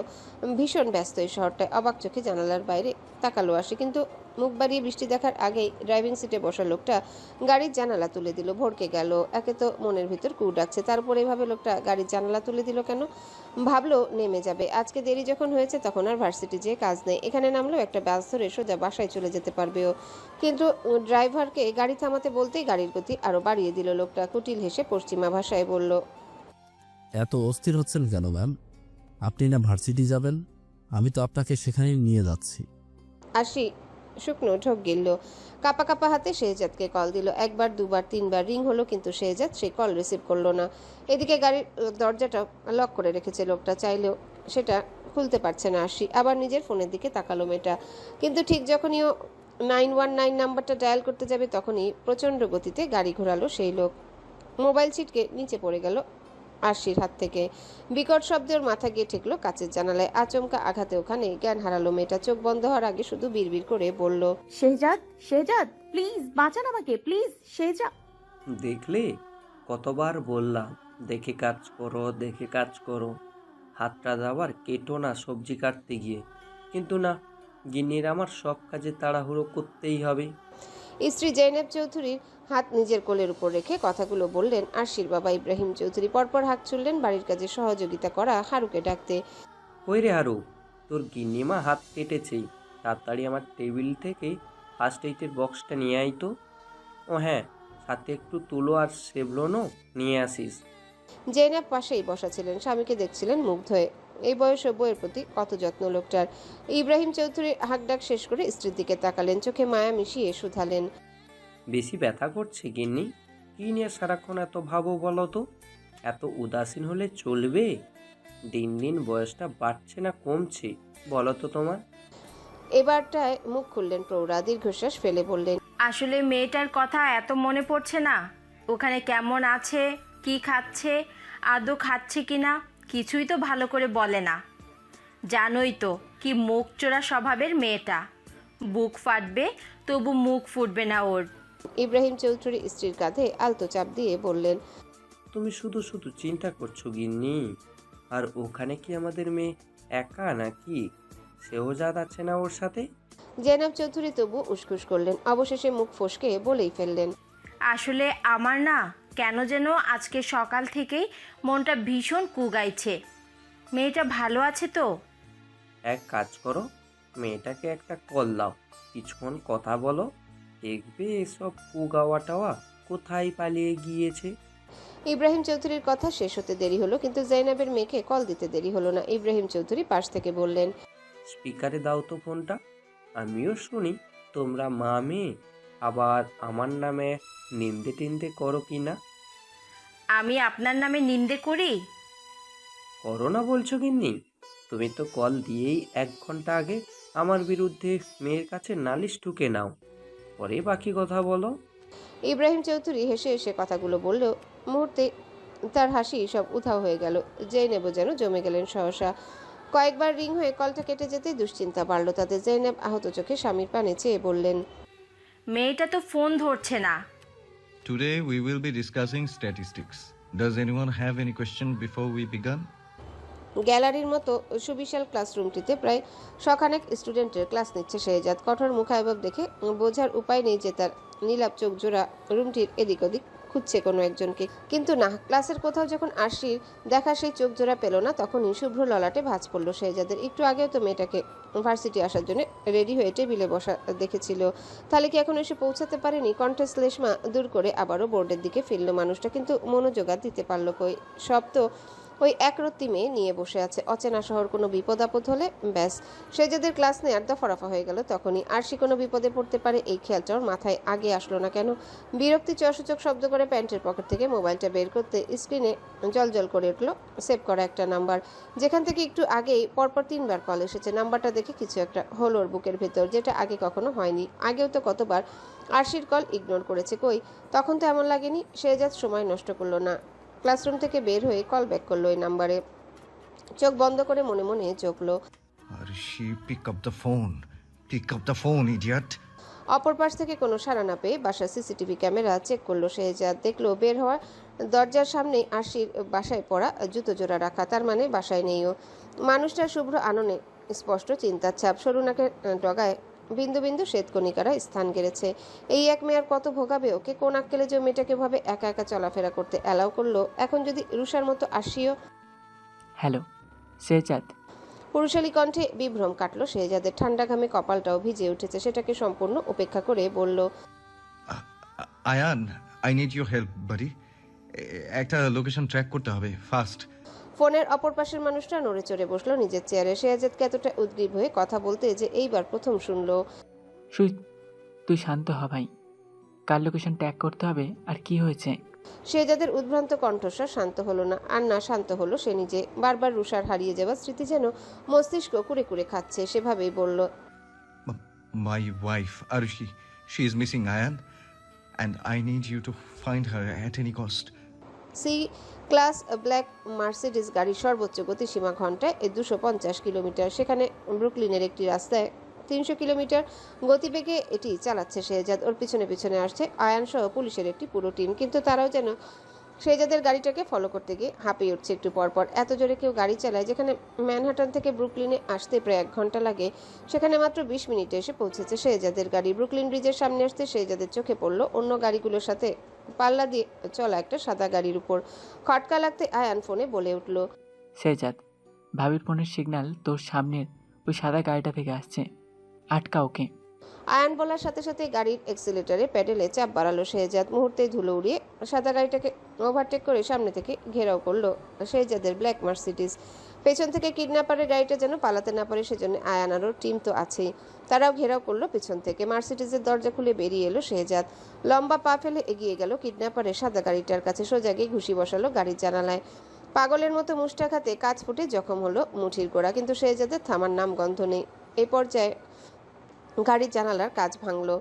ভাঙা জানালা দিয়ে মাস্ক পরা লোকটাকে টেনে বের করলো শেহজাদ। মাটিতে পা মিশতে ঘুষি তোরে মুখ বেঁকে গেল লোকটার। শেহজাদের একটাই কথা, How dare you touch my wife? এতগুলো ঘুষির মাঝে লোকটা কোনো মতে পুলিশগুলোর দিকে তাকিয়ে শুধু বলল, I did not touch her. Believe me. Please, someone help me from this madman. Ayaan ঠোঁট টিপে হাসলো। পশ্চিমা ভাষায় না বলে বাংলাতেই বলল, ম্যাডম্যানের বউকে কিডন্যাপ যখন করতে চেয়েছে, ঘুষি তো তোমাকে খেতেই হবে বাচাধন। শেহজাদের এসবে ধ্যান নেই। জখম হাতে সে একের পর এক ঘুষি বসিয়ে চলেছে মাস্ক পরা লোকটার গালে। এক পর্যায়ে আয়ান এসে ওকে থামায়। শেহজাদকে পেছন থেকে জাপটে ধরে বলে, ছাড় ভাই এটাকে, আর কত মারবি? একেবারে না মেরে নিঃশ্বাসটা অন্তত রাখ, বাকিটা আমি দেখে নিচ্ছি। তুই ভাবিকে বের করে আন গাড়ি থেকে। ততক্ষণে শেহজাদ লোকটাকে মারতে মারতে শুইয়ে দিয়েছে ব্রিজের উপর, কিন্তু আরশির কথা শুনতে ওর হাত থামলো। শেষ ঘুষিটা তুলেছিল কেবল, মুহূর্তে আবার নামিয়ে ফেললো সেটা। উঠে দাঁড়ালো ঘন ঘন শ্বাস ফেলে। ততক্ষণে আয়নের টিমের লোকেরা কিডন্যাপারটার হাতে হাত করা পরিয়ে গাড়িতে তুলে ফেলেছে। এতক্ষণের মারকুটে মানুষটা উদ্ভ্রান্তের মতো দৌড়ে গেল কিডন্যাপারের গাড়ির কাছে। হ্যাচকাটানে দরজা খুলতেই দেখলো পিছনের সিটে জ্ঞান হারিয়ে পড়ে আছে আরশি। কপাল কেটে ফোঁটা ফোঁটা রক্তবিন্দু গড়িয়ে ভিজেছে পাণ্ডুর গাল। শেহজাদ মাথা নুইয়ে ধীরে ধীরে ওর কাছে গেল, নাম ধরে ডাকলো কয়েকবার, কাজ হলো না। আয়ান পিছনেই ছিল। কোত্থেকে একটা পানির বোতল শেহজাদের হাতে ধরিয়ে দিয়ে বলল, জ্ঞান নেই শেহজাদ, পানি ছেটাতে হবে মুখে। মানুষটা কাপা হাতে বোতলের মুখ খুলল। ঝুঁকে এসে আরশির মুখে পানি ছিটিয়ে দিতে ধীরে ধীরে চোখ খুলল। চোখ খুলে শেহজাদকে দেখে প্রথম দফায় সবটাই স্বপ্ন মনে হলো আরশির কাছে, এক অলীক স্বপ্ন, যেখানে এখনই হয়তো শেহজাদ ওর গাল ছুঁয়ে বলবে, আরুষি, ঠিক আছো তুমি? কিন্তু শেহজাদ সত্যি সত্যি যখন ওর গাল ছিল অলীক সেই স্বপ্নের মতো করে বলল, ঠিক আছো আরুষি? তখনই চোখ জোড়া ভিজে উঠল অভিমানে। শেহজাদের দুহাতের ফাঁক গলিয়ে শুয়ে থেকে জড়িয়ে ধরলো পুরুষালী চওড়া বুক। ফুপিয়ে ফুপিয়ে বলল, এত দেরি করলেন কেন আসতে? আমি কত ভয় পেয়ে গিয়েছিলাম জানেন আপনি? শেহজাদও জখম হাতে আরশির মাথার পিছনে হাত বুলিয়ে দিতে দিতে বলল, এই তো চলে এসেছি, এখন আর ভয় করবে না। আয়ান কেসে উঠল গাড়ির বাইরে থেকে, বলল, সব রোমান্স কি তোরা গাড়ির ভেতরেই সেরে ফেলবি? অন্তত বাসায় গিয়ে করার জন্য কিছু বাকি রাখ। আয়ানের কণ্ঠ শুনে শেহজাদের বুক থেকে মাথা তুলল আশি। পরপর চোখ গেল শেহজাদের জখম হওয়া হাতের দিকে। আটকে উঠল মেয়েটা। রক্তশূন্য মুখখানা যেন আরো ফ্যাকাশে হলো সহসা। পাতলা অধর নাড়িয়ে অস্পষ্ট বলল, আপনার হাত এতটা কাটা কি করে হলো এমন? কথা শেষ করতে ওর ঠোঁটে তর্জনী ছোঁয়ালো শেহজাদ। গাড়ির ভিতর বসেই আলগোছে কোলে তুলে নিল আরশিকে।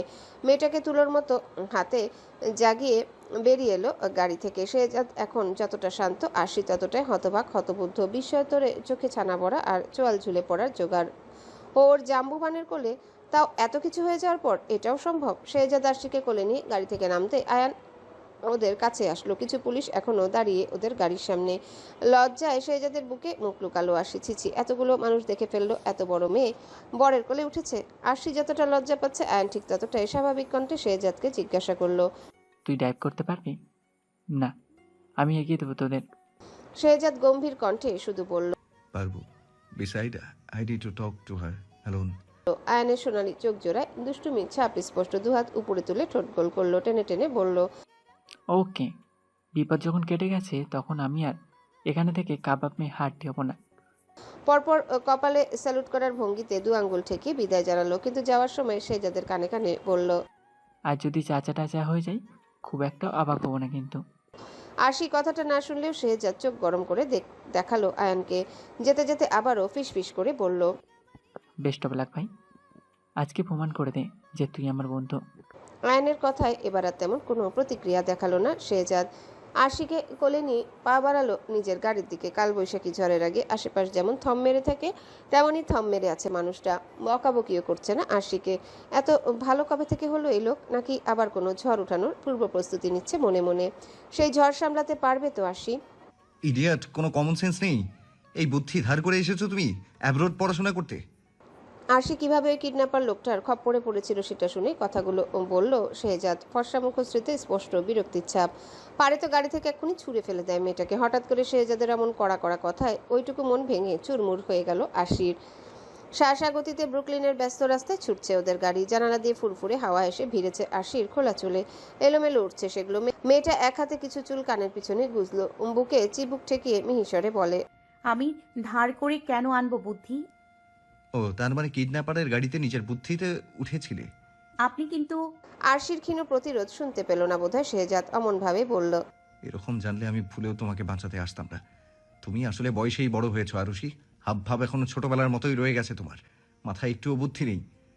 যেখানে মানুষ একা বাসে ওঠার সাহস পায় না, সেখানে উনি গেছেন অচেনা একটা মানুষের গাড়িতে উঠতে।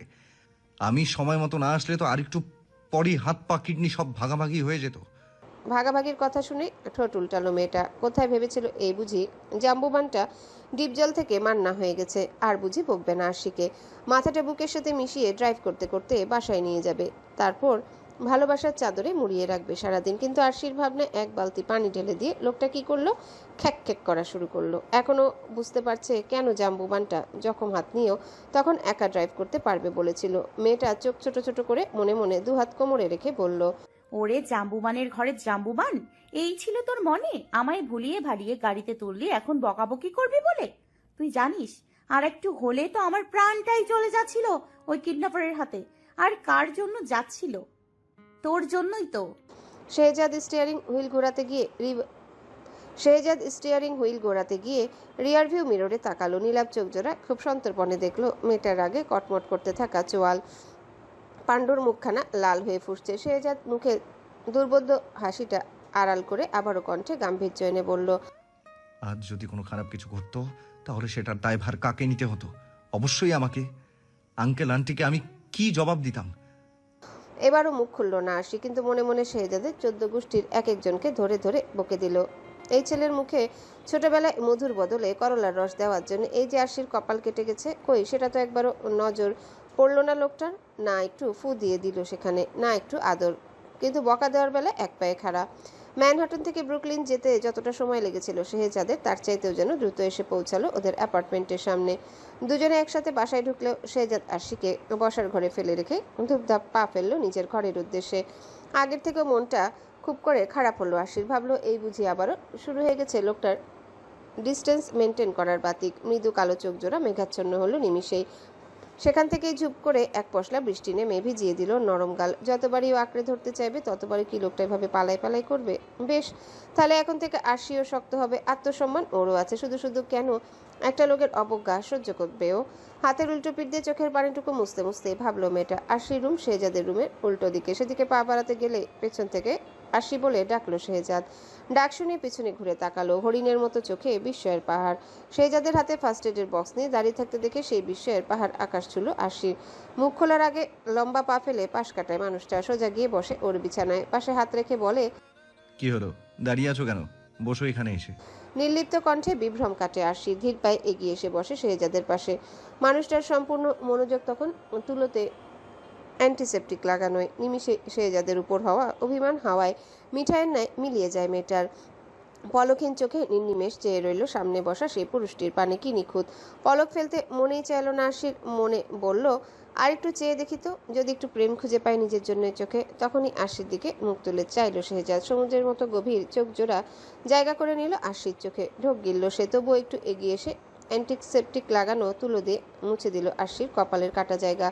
চোখ খিচে বন্ধ করে নিল আরশি। হাত দুটো শক্ত করে খামচে ধরল বিছানার চাদর। ব্যথা লাগছে? শেহজাদের উদ্গ্রীব কণ্ঠস্বর। আরশির উত্তর শোনার অপেক্ষা না করে নিজেই ফু দিতে লাগলো কপালে। পরপর অ্যান্টিবায়োটিক ক্রিম লাগিয়ে ব্যান্ডেজ করে দিল কাটা জায়গাটাতে। এখনো চোখ বন্ধ মেয়েটার। পৃথিবীর সমস্ত ভালো লাগা যেন এসে ভর করেছে এর সামনে থাকা মানুষটার ছোঁয়ায়। মুখ জুড়ে তৃপ্তির বিস্তর হাসি। মনে মনে শেহজাদের 3 বাচ্চার মা হওয়ার স্বপ্নে যখন বিভোর, ও তখনই চোখের সামনে হাত নাড়িয়ে শেহজাদ বলে উঠল, পাগলের মতো হাসছো কেন? চোখ বন্ধ করে। তড়া করে চোখ মেলে চাইল আরশি। শেহজাদের চোখে চোখ পড়তেই মুখ নামিয়ে দুদিকে মাথা নাড়ল সজোরে। অন্যদিকে চেয়ে মিহিসরে বলল, কিছু না। কিন্তু লজ্জার প্রকোপে সেই কথা গলা দিয়ে বের হলে তো। আরশির হাবভাবে শেহজাদের ভ্রু জোড়ার মাঝে সন্দেহের ভাঁজ পড়ল। তৎক্ষণাৎ একটু দূরে সরে গিয়ে তাড়াহুড়ো দেখিয়ে বলল, আজ আর রান্না বান্না করতে হবে না, আমি বাইরে থেকে অর্ডার করে দিচ্ছি খাবার, ঠিক আছে? আবারও আমার লজ্জা লজ্জা মুখে মাথা হেলালো আরশি। কিন্তু শেহজাদ পাশ থেকে উঠে যেতে নিলেই বিদ্যুৎ বেগে ধরে ফেলল শক্তপোক্ত হাতটা। গুরুজনদের মতো মুখ করে বলল, আপনি কোথায় যাচ্ছেন? চুপচাপ বসুন এখানে। বিস্ময় সামলাতে না পেরে আবারও ধপ করে বসে পড়ল শেহজাদ। বাই এনি চান্স আরশি কি ওকে চোখ রাঙিয়ে শাসন করলোই মাত্র? আরশিকে বড়সড় একটা ধমক দেবে ভেবে মুখ খুলতে দেখলো মেয়েটাও ঠিক ওর মতো করে তুলোতে অ্যান্টিসেপটিক লাগাচ্ছে। পরপর শেহজাদের জখম হওয়া হাতটা টেনে নিল নিজের কোলে। খুব যত্নে ক্ষত হওয়া জায়গাটা মুছে ক্রিম লাগিয়ে ব্যান্ডেজ করে দিল। মুখে হাসি মেখে বলল, নিন, হয়ে গেছে। আপনারও যে হাতে লেগেছিল সেটা কি ভুলে গিয়েছিলেন নাকি? শেহজাদ তখনও আরশির মুখ পানে চেয়ে মোহগ্রস্তের ন্যায় আওড়ালো। ভুলে গেছিলাম। পরপর সতর্ক হলো কণ্ঠস্বর। আরশির থেকে চোখ সরিয়ে ব্যান্ডেজ করা হাতের দিকে তাকালো। মেয়েটার জন্য হওয়া অদ্ভুতুরে অনুভূতি থেকে পালাতে তড়িঘড়ি বলল, কে কে বলেছে ভুলে গেছিলাম? মোটেই না, রুমে গিয়ে ব্যান্ডেজ করে নিতাম আমি। অ্যান্ড লিসেন, কিডন্যাপ হয়ে গেছিলে মানে এই নয় যে আমি আমার সব শর্ত তুলে নিয়েছি। Behave your self Arushi. যখন তখন আমার হাত ধরে টানাটানি করা বন্ধ করো। কথাগুলো বলেই ঝড়ের বেগে রুম থেকে বের হতে নিল শেহজাদ। আর তখনই তাড়াহুড়োতে কপাল গিয়ে ঠুকলো আরশির রুমের দরজায়।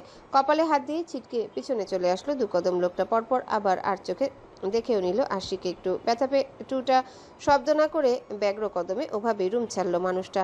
শেহজাদ রুম থেকে বের হতে ফিক করে হেসে ফেললো আরশি। মনে মনে ভেঙিয়ে বলল, হাত ধরে টানাটানি করতে বারণ করেছিলেন তো, বেশ করব না না হয়। কিন্তু আপনি যে আমার মন নিয়ে টানাটানি শুরু করেছেন, তার কি হবে মিস্টার নাকুচু জাম্বুবান? জানুয়ারির প্রথম সপ্তাহ পার হতে শীত যেন জেঁকে বসেছে ম্যানহাটন সিটিতে। কুয়াশার চাদরে ঢেকে গেছে উঁচু উঁচু ভবনগুলো। তেমনি কোনো একবারও তলা ভবনের সবচেয়ে উপরের তলার একটি রুমে গুটিসুটি মেরে শুয়ে আছে আরশি। আজ যে পরিমাণে ঠান্ডা পড়েছে তাতে 3 নম্বর বিশ্বযুদ্ধ শুরু হলেও সে উঠবে না।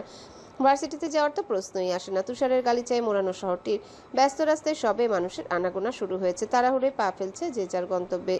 সেখানে দেখা মিলল শেহজাদের। কালো হুডি আর ট্র্যাক প্যান্ট পরে পুরোদস্তুর জগিংয়ের জন্য প্রস্তুত সে। সাথে আরও একটা কাজ বাকি, পুলিশ স্টেশন থেকে আরশির মোবাইল আর ব্যাগটা নিয়ে আসা। নয়তো মেয়েটা আজ ভার্সিটি যাবে কি করে? আরশির ঘুম ভাঙলো 7টার দিকে। আনমোড়া ভেঙে উঠে বসতে বুঝলো ঘুম আসলে ভাঙেনি, ভাঙানো হয়েছে। রুমের দরজায় বিকট শব্দে কড়া নেড়ে ওর এত স্বাদের ঘুমটা ভাঙিয়েছে শেহজাদ। আরশি আধ বোঝা চোখে টপাটপ হাই তুলছে। দরজা খোলার জন্য উঠতে গেলেই যেন পা জড়িয়ে ধরেছে একরাশ অলসতা। তবুও ঢুলতে ঢুলতে উঠল মেয়েটা। বাবুই পাখির বাসা হয়ে থাকা চুলগুলো চোখের উপর থেকে সরিয়ে দরজা খুলতেই যেন বিদ্যুৎ খেলে গেল কিশোরীর শরীরে। সফেদ স্যুট প্যান্ট পরা এক সুদর্শন পুরুষের রূপে হোঁচট খেল দৃষ্টি। দুম করে রন্ধ্রে এসে ভিড়ল পারফিউমের কড়া গন্ধ। মুগ্ধ নয়ন মনে মনে আওড়ালো, আজ তো জাম্বুবানটাকে পুরো ভ্যানিলা ওয়াফেলের মতো লাগছে। হাইটাই সব উড়ে গেল আরশির। লোভাতুর দৃষ্টি তখন সম্মুখে পানে দাঁড়িয়ে থাকা শেহজাদের উপর। ব্যায়াম করা সুঠাম দেহ আর ফুলে ফেপে থাকা বায়োপসি ঢাকা পড়েছে শুভ্র শার্টের অন্তরালে। নিরেট মুখাবয়ব থেকে যেন ঠিকরে বেরোচ্ছে আত্মবিশ্বাস। আর সেখানে আরশি ওরকম পাগলের মতো দাঁড়িয়ে এক পায়ের প্লাজোটা পর্যন্ত হাঁটুর উপর উঠে আছে। এটা মানা যায়? তড়িঘড়ি প্লাজো নামে সোজা হয়ে দাঁড়ালো মেয়েটা। নিজেকে মানুষটার সামনে বেমানান লাগলো খুব। মনে মনে কয়েক দফা মরে গেলেও এমন পরিস্থিতির শিকার হয়ে। তবে সেসবে খুব একটা পাত্তা দিল না শেহজাদ। এমনভাবে ওর দিকে নতুন টোট ব্যাগটা এগিয়ে দিল যেন এটা রোজকার ঘটনা। কণ্ঠে মাত্রাতিরিক্ত সাবলীলতা মিশিয়ে বলল, তোমার পুরোনো ব্যাগটা দেখলাম ছিঁড়ে গেছে, তাই নতুন আরেকটা আনিয়েছি। নোটবুকগুলো এর ভেতরেই আছে, দেখে নিও কিছু হারিয়ে টারিয়ে গেল কিনা। আরশির ধ্যান আবার খেই হারালো শেহজাদের প্রশংসায়। মানুষটা এতভাবে ওর জন্যে, সেখানে কোন নোটবুক আছে, কোনটা খোয়া গেছে সেটা থোড়াই কেয়ার করবে ও এখন। আরশি ব্যাগটা ধরতে শেহজাদ ব্লেজারের বুক পকেটে হাত দিল। পরপর একটা নতুন মোবাইল বের করে আরশির সামনে ধরে বলল, তোমার আগের মোবাইলটার স্ক্রিনও দেখলাম ভেঙে গেছে, তাই নতুন আরেকটা আনলাম। সিম কার্ড সেট করে দেওয়া আছে, খুলে দেখো ভালোভাবে চলে কিনা। আচ্ছা ওয়েট, আমি দেখছি। নিজের মতো করে কথাগুলো শেষ করে মোবাইলটা চালু করলো শেহজাদ।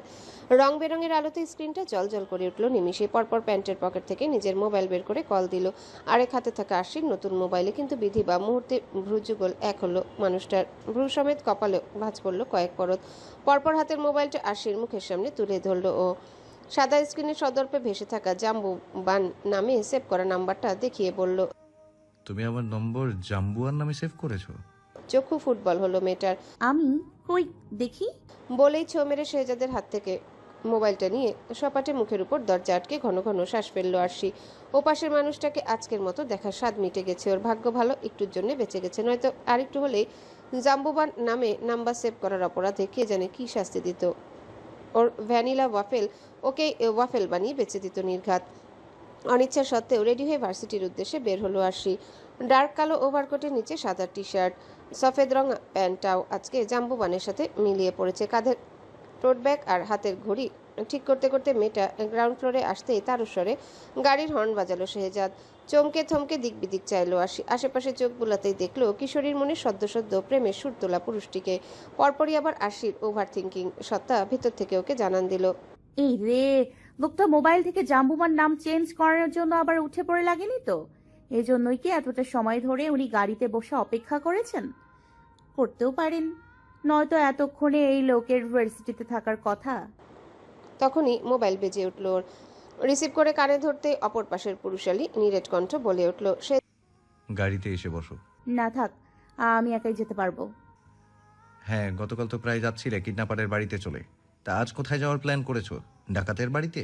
যাদের সূক্ষ্ম কোচায় আশির ব্রহ্মতালুর ছাই চাপা আগুনটা জ্বলে উঠল যেন, তবুও কণ্ঠে শতাধিক নম্রতা এনে বলল, আপনি কিন্তু আবার আমাকে উল্টাপাল্টা বলছেন। কালকের বিষয়টা একটা অ্যাক্সিডেন্ট ছিল মাত্র। আমি সত্যি নিজে নিজে পারবো ভার্সিটিতে যেতে। কিন্তু মনে মনে আওড়ালো অন্য কিছু। তবু আমি আপনাকে আমার মোবাইল থেকে জাম্বুমার নামটা কিছুতেই চেঞ্জ করতে দিব না। এত শখ করে গাড়িতে নিয়ে যাবেন কি এমনি এমনি? আপনার চালাকি আমি ধরতে পারবো না ভেবেছিলেন? শেহজাদের কণ্ঠে তখন স্পষ্ট বিরক্তি। খ্যাক করে বলে উঠল, দেখো অলরেডি কিন্তু আমরা লেট, বিরক্ত করো না আরুষি। চুপচাপ উঠে বসো গাড়িতে। তোমার একা যাওয়ার নমুনা আমার জানা হয়ে গেছে, ওঠো বলছি। মৃদু ধমকে কেঁপে উঠল কিশোরী ঠুনকো গতর। মানুষটা দ্বিতীয়বারের মতো দেওয়া খোঁচাটা গায়ে না মেখেই পা বাড়ালো গাড়ির দিকে। শেহজাদের পাশের সিটে উঠে বসতেই ওর দিকে ঝুঁকে আসলো মানুষটা। চোখের পলকে আরশি সিট বেল্ট লাগিয়ে ফের ঠিক হয়ে বসলো নিজের জায়গায়। কিন্তু ততক্ষণে কিশোরীর অবাধ্য হৃদয় জুড়ে বইতে শুরু করেছে প্রেমের হাওয়া। শেহজাদের এই একটু একটু যত্নকেই ভালোবাসা ভেবে মুচকি হাসলো মেয়েটা। গোলাপের পাপড়ির ন্যায় গাল দুটোতে লজ্জা ভিড়তেই গাড়ি স্টার্ট দিল শেহজাদ। ম্যানহাটনের বরফ পড়া রাস্তা দিয়ে গাড়িটা ছুটে চলল নিউ ইয়র্ক ইউনিভার্সিটির উদ্দেশ্যে। আরশিকে ক্লাসে ঢুকতে দেখে দাঁড়িয়ে হাত নাড়ালো যারা। ঘাড় সমান চুল, ব্যাগি জিন্স আর হুডি পরা যারাকে দেখে খুশিতে নেচে কুদে উঠল আরশির মন। পুরো গাড়িতে যতটা চুপচাপ বসেছিল শেহজাদের পাশে, ততটাই হৈ হৈ করতে করতে গিয়ে জড়িয়ে ধরল যারাকে। গ্যালারির মতো সুবিশাল রুমটির মাঝ বরাবর বসলো ওরা। বসার সাথে সাথেই যারা চেপে ধরলো ওকে। আজ ফোন নাম্বার, ইনস্টা আইডি সব নিতে হবে একে অপরের। বেচারির নাম্বার ছিল না দেখে একটু ফোন দিয়ে খোঁজও নিতে পারেনি আরশি হাসলো। যারার মোবাইলে নিজের নাম্বার সেভ করে ফোন দিতে বেজে উঠলো ওর নতুন ফোন। সেদিকে নজর যেতে মনে পড়লো শেহজাদের কথা। গাড়িতে যখন ও জিজ্ঞাসা করেছিল এই ফোন শেহজাদ নিজে গিয়ে কিনেছে কিনা সকালবেলা, তখন মানুষটা কি বলল, না এটা বাসার কেয়ারটেকার নিয়ে এসেছে দোকান থেকে, ও শুধু টাকাগুলো দিয়েছে। বুক চিরে চাপা দীর্ঘশ্বাস বেরিয়ে এলো মেয়েটার। কোথায় ভেবেছিল জাম্বুবানটাকে এই বুঝি ধরতে পেরেছে ছাই দিয়ে, কিন্তু না, এবারেও হাতের ফাঁক গলে ঠিকই টাকি মাছের মতো বেরিয়ে গেল লোকটা। কপালে ব্যান্ডেজ কেন? কি করে কাটলো? যারার হঠাৎ করা প্রশ্নে ধ্যান ভাঙলো আরশির। আরে এটা তো, এটুকু বলতেই টনক নড়ল আরশির। ঠোঁট টিপে টুপ করে গিলে ফেলে পুরো কথাটা। সত্যি বললে যে শেহজাদের কথা জানাতে হবে ওকে। আর সেখানেই চূড়ান্ত অমতই মানুষটার। ভার্সিটির কেউ যেন জানতে না পারে আরশি শেহজাদের ওয়াইফ। এটা অবশ্য শর্তের একটা অংশ। মনে মনে প্রহসনের হাসি হাসলো মেয়েটা। কি সব অদ্ভুত শর্তে বেঁধে রেখেছে জাম্বুবানটা ওকে। তখনই কাঁধে হাত রাখলো যারা। ঠান্ডা হাতের স্পর্শে চকিতে ফিরে চাইলো মেয়েটা। যারার দিকে চেয়ে ফিকে হেসে বলল, টেবিলের কোনায় লেগে কেটে গেছে, টেনশনের কিছু নেই, 2-1 দিনে সেরে যাবে মনে হয়। আরশির কথায় হাফ ছাড়লো যারা। ব্যাগ থেকে নোটবুক বের করতে করতে বলল, যাক বাবা, বেশি কাটেনি, এটাই রক্ষা। পরপর কিছু একটা মনে পড়ার ভঙ্গিতে সঙ্গে সঙ্গে বলে উঠল। আশি ওপর নিচ মাথা দুলালো। মনে মনে স্বস্তির নিঃশ্বাস ফেললো মেয়েটা। কিছু সন্দেহ করেনি দেখে। তখনই ওদের সামনে কাঁধে ব্যাগ নিয়ে এসে দাঁড়ালো কেউ একজন। আশির দিকে হাত বাড়িয়ে দিল সেই সুতনু শ্যাম পুরুষ। মুখে এক ফালি হাসি নিয়ে পশ্চিমা ভাষায় আওড়ালো, হ্যালো বিউটিফুল, আমি রেজা, এই বেজে নতুন। শ্যামবর্ণের পুরুষটি থামলো এবার। কৃষ্ণকালো তীক্ষ্ণ চোখ পরক করছে আশির শুভ্র আনন। সেই দৃষ্টি বুঝতে অক্ষম মেয়েটা পুরুষালী বাড়ানো হাত উপেক্ষা করলো। কথার মোড় অন্যদিকে ঘুরিয়ে সৌজন্যতা বোধের খাতিরে পশ্চিমা ভাষায় বলল, আমি আরশি, আর ও আমার বন্ধু যারা, আমরাও নতুন এই ব্যাচে। যারা বেশ অনেকক্ষণ যাবতই চুপ। খটকা লাগলো আশির। চোরা চোখে একবার চাইলো যারার দিকে। তখনই যেন আরেকটা ধাক্কা খেলো। বিস্ময়াত্মপে কেসে উঠলো খানিকটা। যারা রেজার দিকেই তাকিয়ে, চোখের পাতায় নরণ নেই। ঠোঁট দুটোর ফাঁক দিয়ে শুভ্র দাঁত খানিক দৃশ্যমান। নীলাভ চোখ জোড়ায় প্রথম প্রেমে পড়ার চিহ্ন। বাকিটা বুঝে ফেললো আরশি। একটা মাত্র বান্ধবী কাউকে পছন্দ করেছে, আরও একটু সাহায্য করবে না? যারার দিকে তাকিয়ে ভনিতা করে গলা পরিষ্কার করলো মেয়েটা। কিন্তু সেদিকে যারা খেয়াল করলে তো তার সব খেয়াল তো সামনে দাঁড়ানো শ্যামবর্ণের পুরুষে গিয়ে আটকে। মনে মনে মুচকি হাসলো। রেজার দিকে চেয়ে বলল, আপনার কাছে আগের দিনের নোটসগুলো হবে?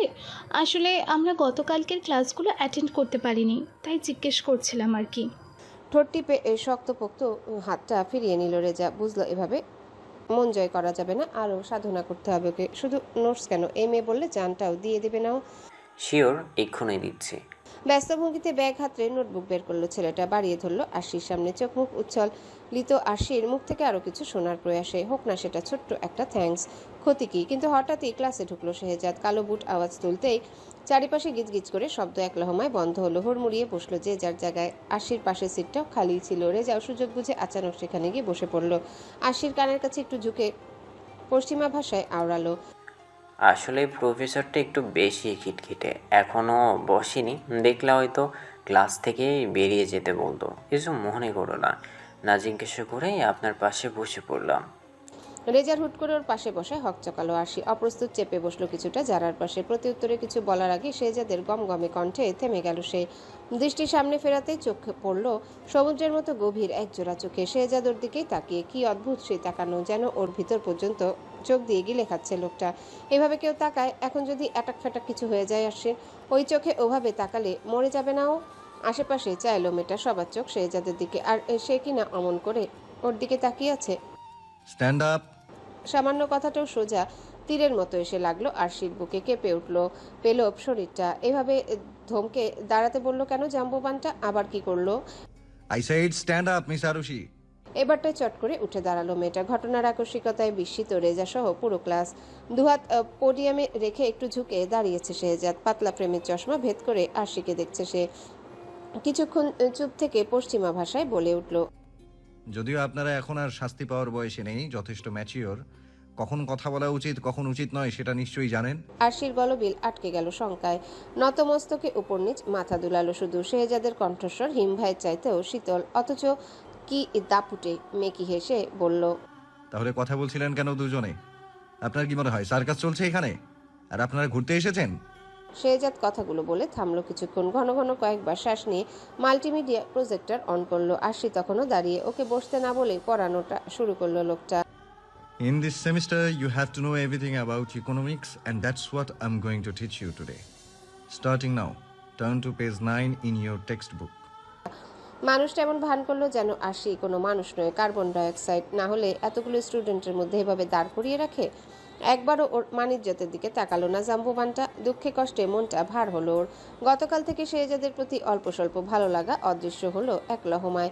মনে মনে তপ্ত কিশোরীর এরূপ নাজেহাল দশায় অনুতপ্ত রেজাও। নিজেকে আটকাতে না পেরে উঠে দাঁড়ালো শেহজাদের পড়ানোর মাঝখানে। So the digital age is transforming economics in a... professor. থামলো শেহজাদ। কাচের গ্লাসের ভিতর দিয়ে চাইলো অপরিচিত মুখের দিকে। ইংরেজিতে জিজ্ঞাসা করলো, কি সমস্যা? রেজা ইতস্তত আওড়াল, আরশি কথা বলেনি, কথা আমি বলেছিলাম। ওনার কোনো দোষ নেই প্রফেসর। এমনিতে আশির পাশে এই ছেলেটাকে বসতে দেখে তিরিক্ষি মেজাজ সামলাতে বেগ পেতে হয়েছে শেহজাদের। ভালো খারাপ না ভেবেই আশির উপর সব রাগ ছেড়েছে ও তার উপর এখন পড়ানোর মাঝখানেও বাগড়া দেওয়া শুরু করেছে এই ছেলে। আর কার হয়ে ওকালতি করছে? ওর বউয়ের। চোয়াল কটমট করে উঠল শেহজাদের।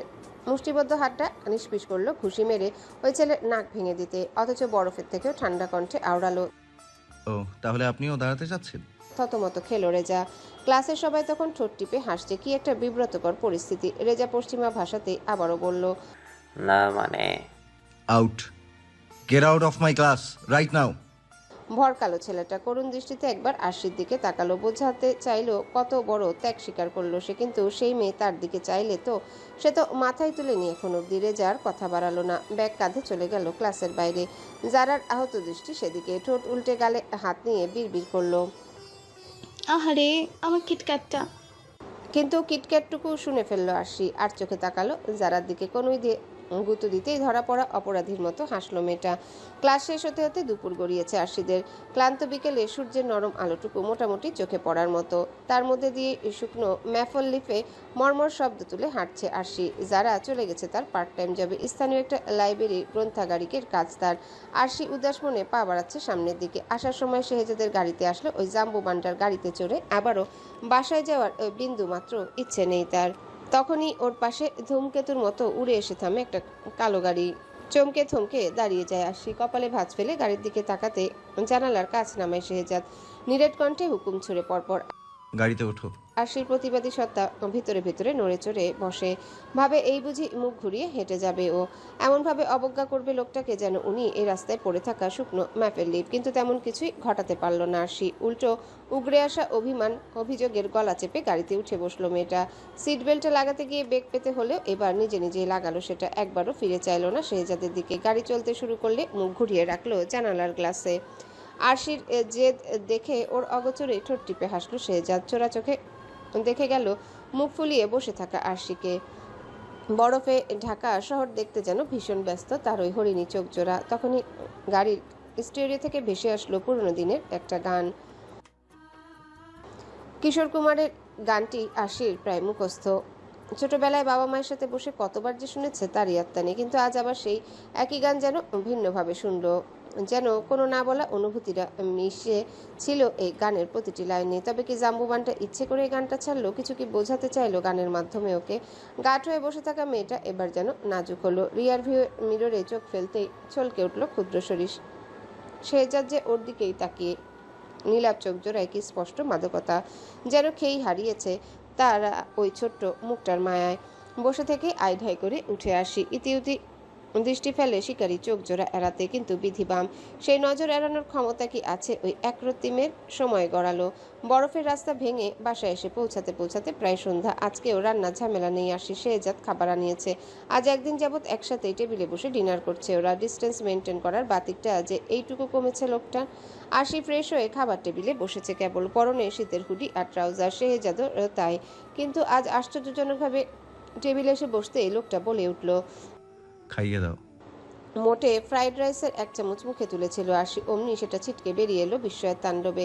চোখ বড় বড় করে চাইলো সামনে থাকা মানুষটার দিকে। সে দিব্যি হাত গুটিয়ে বসে আছে। আরশির খাইয়ে দেওয়ার আয়েশিপনা খেয়ে গলবিলে আটকে থাকা খাবার নামালো মেয়েটা।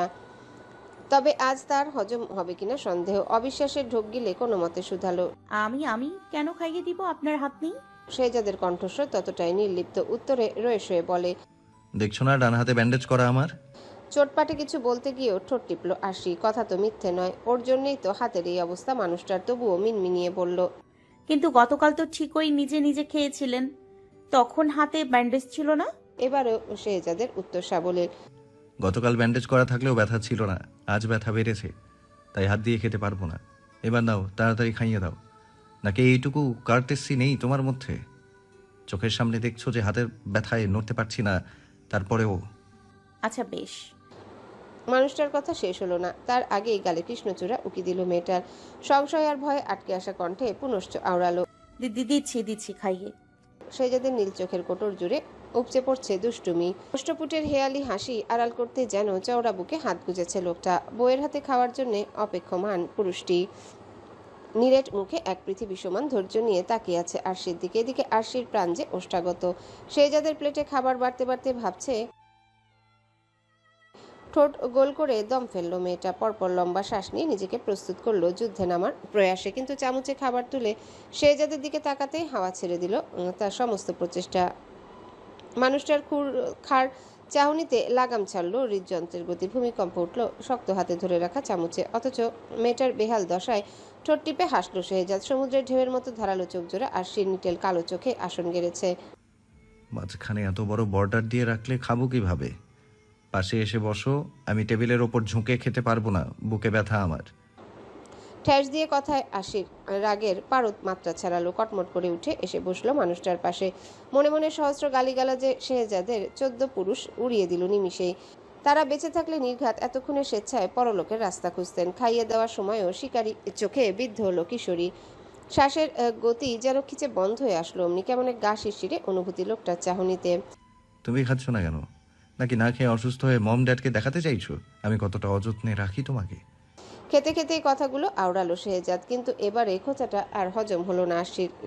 জেদের বসে শেহজাদের এঁটো চামচ দিয়ে এক গাদা ফ্রাইড রাইস তুলে মুখে দিল। আর এটাই যেন চাইছিল মানুষটা। অন্তপুট জুড়ে বিজয়ীর হাসি তার, অথচ চোখে মুখে প্রহসন ঢেলে বলল, আবার থেমে গেলে কেন? খাইয়ে দাও আরো। নাকি আমাকে এক চামচ দিয়ে বাকিটা নিজের জন্য রেখে দিয়েছো পরে খাবে বলে? আমার সামনে লজ্জা পাচ্ছ খেতে?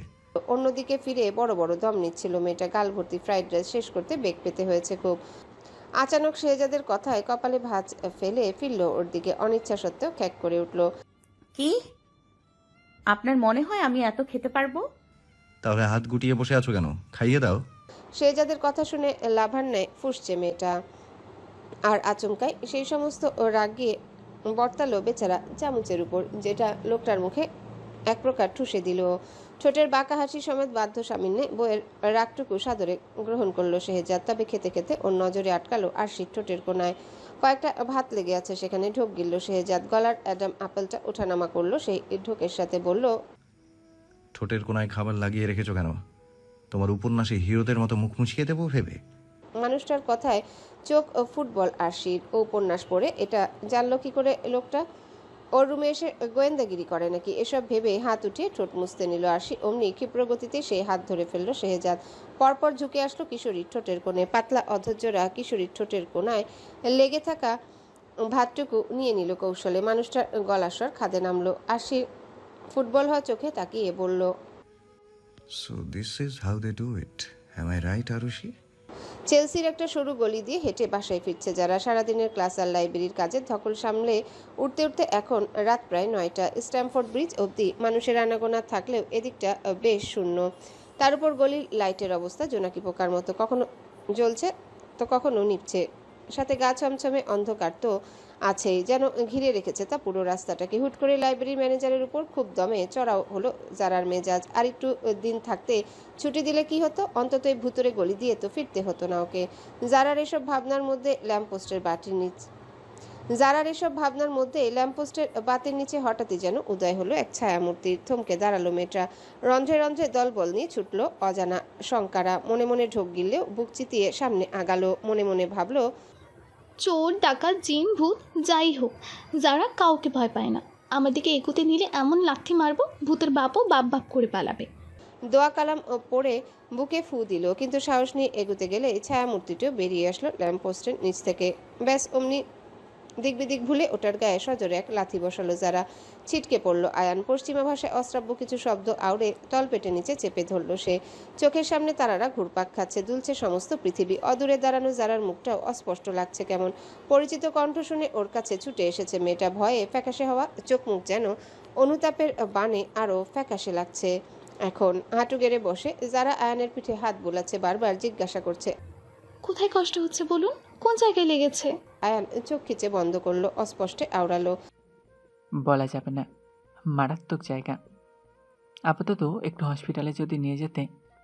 যারা কাঁদো কাঁদো মুখে ধমকে উঠল, কে বলেছিল ওভাবে ভূতের মতো দাঁড়িয়ে থাকতে ল্যাম্পপোস্টের নিচে? হ্যাঁ, আমাকে ভয় না দেখালে কি ওভাবে লাথিটা খেতেন বলেন? যারার বকুনি শুনে মনে মনে হাসি পেল আয়ানের, কিন্তু এই ব্যথার কাছে সে হাসি যে তুচ্ছ। কোনো মতে শুধু বলল, তুমি আসতে দেরি করছিলে, দেখেই তো তোমাকে খুঁজতে বের হয়েছিলাম বাটারফ্লাই। আচ্ছা ছাড়ো সব, আমার ফিউচার জেনারেশনটা বাঁচানো বেশি জরুরি এখন। ওদের ছাড়া আমার বিয়ে হবে না। যারা দেরি করলো না, উঠে দাঁড়িয়ে ট্যাক্সি ডেকে আনলো। পরপর আয়ানকে গাড়িতে তুলে রওনা হলো হসপিটালের উদ্দেশ্যে। শেহজাদের কথায় আর কাজে বিষম খেলো আরশি। কেশে টেসে একাকার হলো চোখ মুখ। শেহজাদ পানি এগিয়ে দিয়েছিল, সেদিকে তাকালো না। মেয়েটা ছুটে গিয়ে রুমের দরজা আটকালো, বোতল দিয়ে পানি খেয়ে ধাতস্থ হয়ে বসলো বিছানায়। এই কনকনে শীতেও এসি ছাড়লো, তবুও হাঁসফাঁস কমলো না ওর। শেহজাদের ওই কথাগুলো মনে পড়তে লজ্জা আর জেদ একসাথে চেপে বসলো ঘাড়ে। দাঁতে দাঁত চেপে বলল, জাম্বুবান, এক মাঘে শীত যায় না। এটা আমেরিকা দেখে যা খুশি তাই করছেন তো? আমাকে বোকা পেয়ে মজা নিচ্ছেন?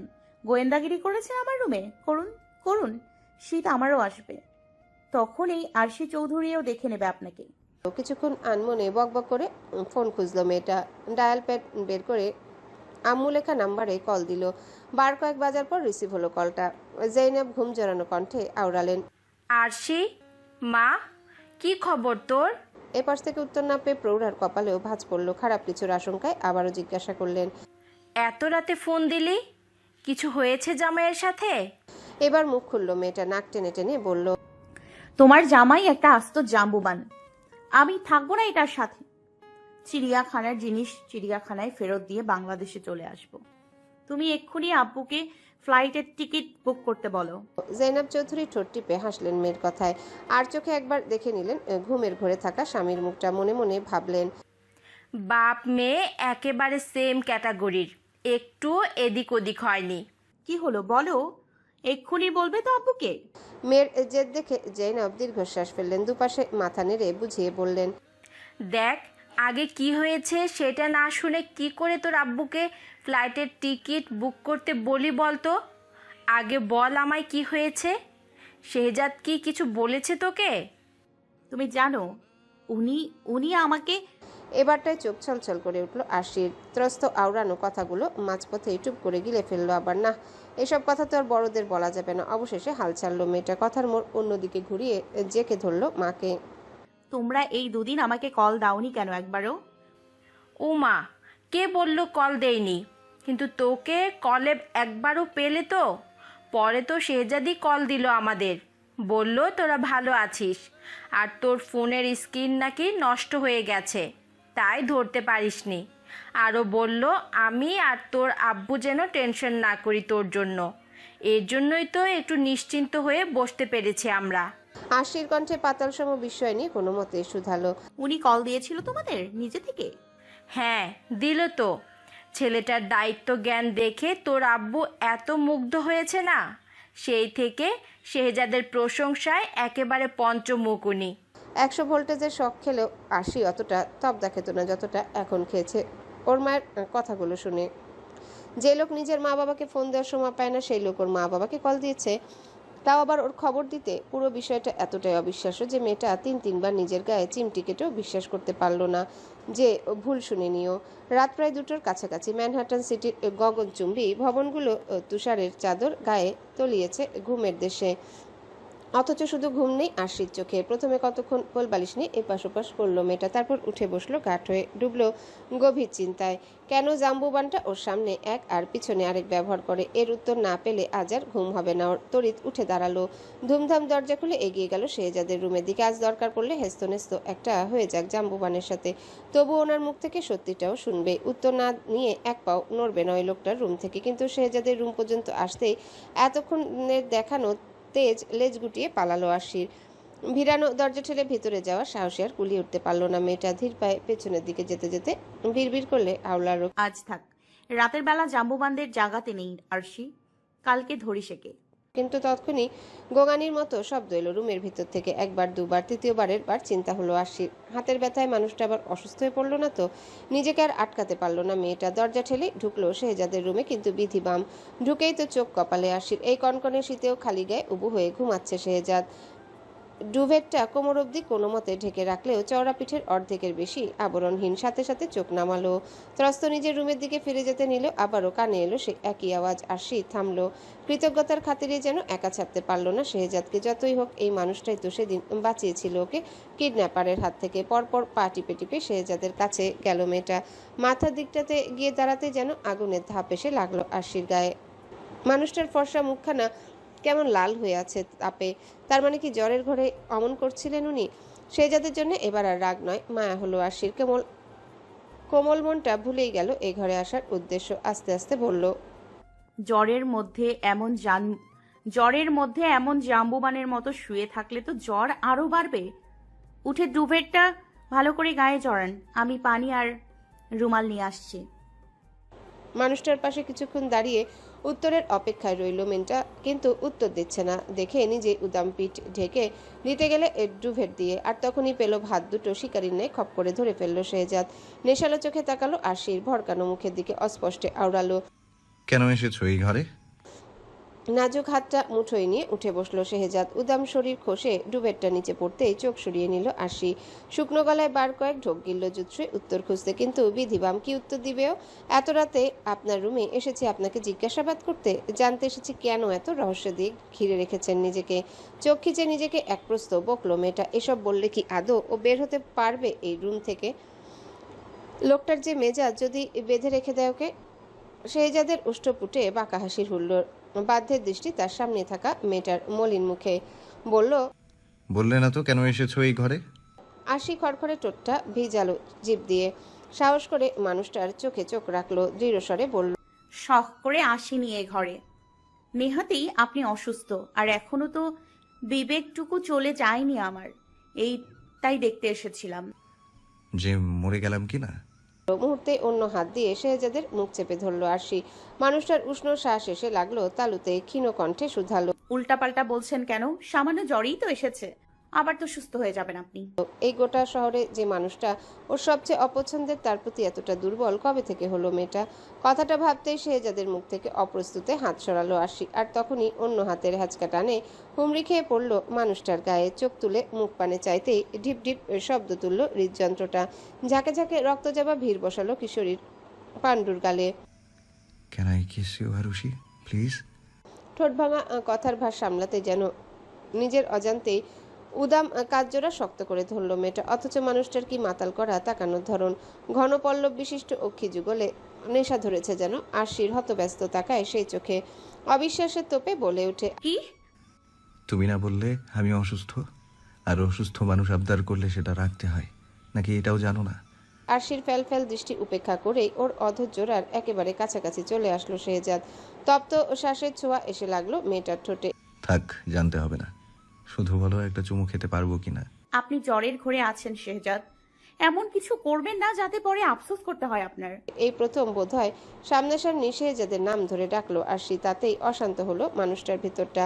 ছোট করে শ্বাস ফেললো ও মাথা ঝুঁকিয়ে কম্পিত অধৈর্যরা লুফে নেওয়ার আগে শুধু বলল, আমি জ্বরের ঘরে না থাকলেও এমন কিছুই করতাম আরুষি, তুমি না চাইলেও করতাম। ঈষদুষ্ণু ঠোঁটের স্পর্শে মুদে আসলো কিশোরীর চোখ। আবরণহীন দেহের তাপে পুড়ল মেয়েটা।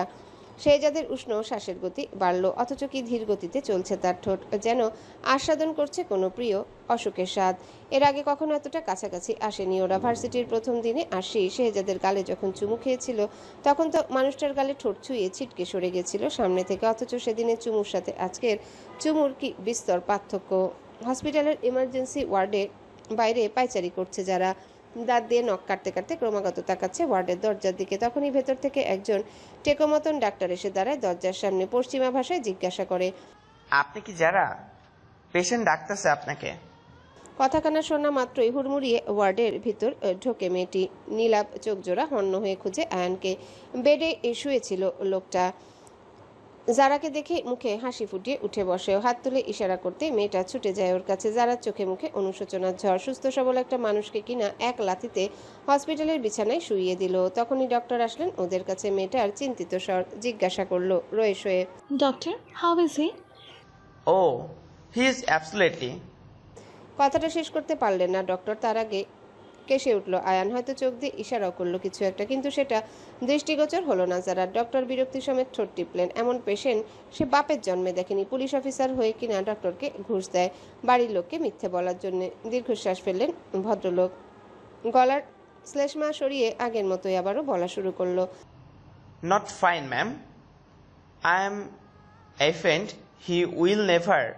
আটকে উঠলো যারা। উদ্বিগ্ন চোখে চাইলো আয়ানের দিকে। মানুষটার মলিন মুখ দেখে হু হু করে উঠে ওর মন। আহারে, কত শখ ছিল মানুষটার বিয়ে করার, ফিউচার জেনারেশন করে পাগল করে ফেলতো ওকে। অথচ আজ অন্য কিছু আর ভাবতে পারলো না যারা। ডক্টরকে বলল আলাদা করে ওদের একটু কথা বলার সময় দিতে।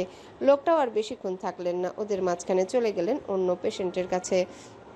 লোকটা যাওয়া মাত্রই যারা সোজাসুজি তাকালো আয়ানের। হেম চোখে ঢোক গিলল আয়ান। কুলকুল ঘামলো কপালটাও। ভাবলো এই রে, ধরা পড়ে গেল না তো। তখনই কানে উড়ে এলো সেই প্রতীক্ষিত শব্দ। আয়ান, বিয়ে করবেন আমায়? বলল আয়ানের চোখ মুখ জুড়ে অবিশ্বাস। সেটা ফুটে উঠলো কথায়। হ্যাঁ, কি বললেন আপনি? আরেকবার বলুন তো, আমি কি ভুল শুনলাম? যারা ঠোঁট ভেজালো কথা সাজাতে। কি বলবে ও? নিজের কাজে অনুতপ্ত হয়ে বিয়ের প্রস্তাব দিয়েছে আয়ানকে, তাতে যদি ছেলেটার সম্মানে লাগে। আমি মন থেকে বলছি কথাগুলো। আমি জানি হয়তো আপনার যোগ্য নয়। আমার বাবা মা নেই। ছোটোবেলা থেকে আশ্রমে অন্যের দাদা দাদির আদরে বড় হয়েছি। তারাই পড়িয়েছেন, তারাই বাবা মায়ের অভাবটা পূরণ করেছেন। কোনো এক অভাগা বাবা মা সন্তানের বোঝা হয়ে আশ্রমে এসে আমার মতো অন্যের সন্তানকে আঁকড়ে ধরে বেঁচেছেন। একটু থামলো যারা। চোখের কোণায় জমা পানিটুকু আলগোছে মুছে আবারও বলল, স্কলারশিপের টাকায় বিদেশে এসে পড়াশোনা করলেও থাকা খাওয়ার টাকাটা কিন্তু ওনারাই জোগাড় করে দিয়েছেন। এমন নিঃস্বার্থ ভালোবাসা পেয়ে বড় হওয়া মেয়েটা স্বার্থপরের মতো আপনাকে একা ফেলে চলে যাবে? চোখের সামনে আপনার স্বপ্ন ভেঙে যেতে দেখবে? তার চাইতে চলুন আমরা বিয়ে করি। জানি দুদিনের পরিচয় আমাদের, কিন্তু বিশ্বাস করুন আমার তেমন কোনো চাহিদা নেই। নাইবা হলো আমাদের ফিউচার জেনারেশন। সারা জীবন না হয় দুই বুড়ো বুড়ি এভাবেই একে অপরের ভরসা হয়ে কাটিয়ে দেবো। ঝুলে পড়া চোয়ালটা কোনো মতে টেনে টুনে উঠালো আয়ান।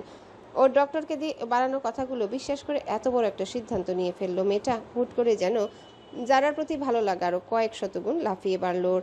মনে মনে সিদ্ধান্ত নিয়ে ফেললো অতীতে যাই হোক, যারার আগামীটা সুন্দর করার দায়িত্ব আজ থেকে আয়ানের। সেই যাদের ঠোঁটের বলে হাঁসফাঁস করছে আরশি, শ্বাস নিতেও যেন বেগ পেতে হচ্ছে মেয়েটার। অস্থিরতা টের পেয়ে অধৈর্যরা ছাড়লো শেহজাদ। ঠোঁট কেটে রক্তও জমাট বেঁধেছে সেখানে আরশিরও, তাই দুজনেই দম ফেলছে ঘন ঘন।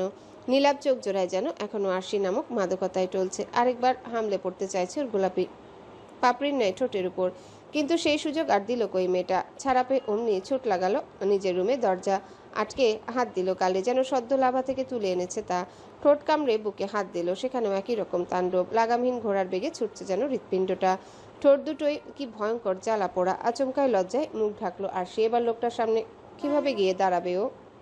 এই লজ্জায় মরে যাবে না তখন? আর শেহজাদ এক হাত চোখের উপর রেখে শুয়ে রইল কিছুক্ষণ। পূবের আকাশে ভোরের আলো ফুটতে দেরি নেই। আশিরামন হুট করে দৌড়ে পালানোয় প্রথমে মেজাজ খারাপ হলেও পরক্ষণেই ঠোঁট কামড়ে হেসে ফেলল। মস্তিষ্কের প্রতিটা নিউরনে ঘুরপাক খেলো একটু আগের ঘটনা, কিন্তু এই অল্প কিছু সময়ের ভালো লাগাটুকু যেন এখন শাস্তি হয়ে দাঁড়ালো ওর জন্যে। ঘুমোতে পারল না শেহজাদ। উঠে গেল লম্বা একটা শাওয়ার নিতে। অন্যান্য দিনের মতোই তুষার মুড়িয়ে শুরু হলো আজকের সকাল। ম্যানহাটন সিটির ব্যস্ততাও শুরু হলো নিত্যদিনের মতো। কফি শপ রেস্তোরাঁগুলোতে মানুষের আনাগোনা বাড়ল দিনের শুরুতেই। হাডসন নদীর নির্মলতা ছাপিয়ে গেল কর্মব্যস্ত মানুষের দৌড়ঝাঁপ। শব্দ বাড়ল, সাথে বাড়ল মানুষের কোলাহল। রয়্যাল ব্লু ওভারকোট আর প্যান্টের সাথে সাদা টি শার্ট পরে রুম থেকে বেরিয়েছে আরশি। হালকা সাজের সাথে কোমর অবধি চুলগুলো ছেড়ে রেখেছে অযত্নে। পুরোদস্তু রেডি হয়ে রুম থেকে বেরিয়েছে শেহজাদ। ধূসর রঙা ব্লেজার আর স্যুটে সুঠাম দেহের সৌন্দর্য যেন ঠিকরে ঠুকরে বের হচ্ছে ফাঁক ফোকর দিয়ে। আরশির সেদিকে তাকিয়ে আবারও রাতের ঘটনাগুলো মাথায় আসলো। লজ্জায় আরেক দফা মরে যাওয়ার আগে তাড়াহুড়ো করে বের হলো বাসা থেকে, কিন্তু নিচে এসে আটকে গেল মেয়েটা। সেই তো যাওয়া লাগবে শেহজাদের গাড়ি করেই। মানুষটা আসে ওর পিছন পিছন। প্রতিদিনের মতোই আরশিকে গাড়িতে উঠতে বলে নিজে উঠে বসে ড্রাইভিং সিটে। মুখের ভাবসাব এতটাই নিরেট যে মাঝপথে সন্দেহ হলো আরশির। মানুষটা এক ঘুমে সব ভুলে বসেনি তো? বরফে ঢাকা রাস্তা ভেঙে গাড়ি এসে থামলো ভার্সিটির গেট থেকে একটু আগে। আরশি গাড়ি থেকে নামলো নিঃশব্দে। বুকটা তার ভেঙে চুরে একাকার হলো। সামান্য কথা অবধি বলল না লোকটা ওর সাথে। বিতস্পৃহায় ধূপধাপ পা ফেলে ভার্সিটির গেটের দিকে হাঁটা দিতে পেছন থেকে ডাক দিল শেহজাদ। আরশি থমকালো। পা ঘুরিয়ে আবারও গাড়ির কাছে এসেই খ্যাক করে উঠল। কেন ডেকেছেন? মানুষটার নির্লিপ্ত কণ্ঠ রয়ে শয়ে বলল, ব্যাগ যে রেখে গেছো খেয়াল আছে? আরশির বুকটা আরেকবার ভাঙলো। ব্যাগ রেখে গেছে দেখে ডাকলো লোকটা, অন্য কিছুর জন্য নয়। আশাহত মেয়েটা শেহজাদের হাত থেকে ছো মেরে ব্যাগটা নিল। পরপর বিবর্ণ মুখে ভার্সিটির রাস্তা ধরতে ঠোঁট টিপে হাসলো শেহজাদ। যারা ভীষণ মন মরা হয়ে বসে আছে আরশির পাশে। শেহজাদের পড়ানোতে মন নেই তার। কাল যে আয়ানকে এত বড় একটা কথা বলে ফেললো, তার উত্তরই যে দিল না লোকটা। কেমন মূর্তির ন্যায় বাসায় ফিরে রুমের দরজা আটকালো। পাত্রী হিসেবে কি এতটাই বাজে যারা, নাকি মা বাবা নেই শুনে রাজি হতে পারছে না আয়ান? মাথার রগগুলো কেমন দপদপ করলো চিন্তায়। আরশিকে যদি সে একটু বলতে পারতো সবটা, তাহলে কি একটু হালকা লাগতো না ওর? কিন্তু ক্লাস শেষে শেহজাদ পশ্চিমা ভাষায় বলে বসলো, মিস আরুষি, আমার সাথে অফিস রুমে আসুন এক্ষুনি। ব্যাস, যারার আর কিছু বলা হলো না আরশিকে। আরশিও উসখুস করছিল যারাকে শেহজাদের ব্যাপারে বলার জন্য, কিন্তু বিষয়টা যারা কিভাবে নিবে সেই হিসাবটা মেলাতে মেলাতে যে ডাক পড়ে গেল ওর। থাক, এসেই না হয় বলবে ক্ষণ। আগে জাম্বুবানটা কেন ডাকছে সেটা জানা দরকার। আবারও নির্ঘাত কোনো ভুল ধরেছে ওর, সেজন্যে ডেকেছে হয়তো। মনে মনে এসব ভেবে শেহজাদের পিছনে পিছনে ছুটলো আরশি। এসে থামলো শেহজাদের অফিস রুমের সামনে। ক্লাস না থাকলে এখানেই বসে স্টুডেন্টদের কপিগুলো চেক করে লোকটা। নোটবুক আর বই ঠাসা রুমটাতে তবুও কেমন গা ছমছমে ভাব। এখানে কেন আসতে বললো ওকে শেহজাদ? রুমে ঢুকে এ দরজা ভিড়ালো লোকটা। পরপর আরশিকে শূন্যে তুলে টেবিলে বসিয়ে দুহাত দুপাশে রাখলো ওর। আরশির অধৈর্য গলে আরেকবার নিজের নিশানা বসানোর পূর্বে ঘন ঘন শ্বাস ফেলে বলল, I can't take this anymore Arushi, I need you. আমি চাই সবাই জানুক তুমি আমার ওয়াইফ। তখনই কোত্থেকে ডাহুক পাখির ন্যায় ভিড়ানো দরজা খুলে হাজির হলো রেজা। আরশি আর শেহজাদকে ওই অবস্থায় দেখে চোখ জোড়া যেন কোটর ছেড়ে বাইরে আসার আহুতি জানালো। চিৎকার করে বলে উঠল, what are you doing with my friend professor? শেহজাদের কণ্ঠ শীতল। আরশিকে ওভাবেই দুই বাহুর মধ্যে রেখে বলল, what do you think we are doing mister Reza? Hello বন্ধুরা, পরবর্তী পার্ট খুব তাড়াতাড়ি আসবে, তো সবাই অপেক্ষায় থাকো। আর চ্যানেলটি যারা এখনো সাবস্ক্রাইব করোনি তারা পরবর্তী পার্ট দেখার জন্য চ্যানেলটি সাবস্ক্রাইব করে রেখো। ধন্যবাদ সবাইকে, আমাদের সাথেই থেকো।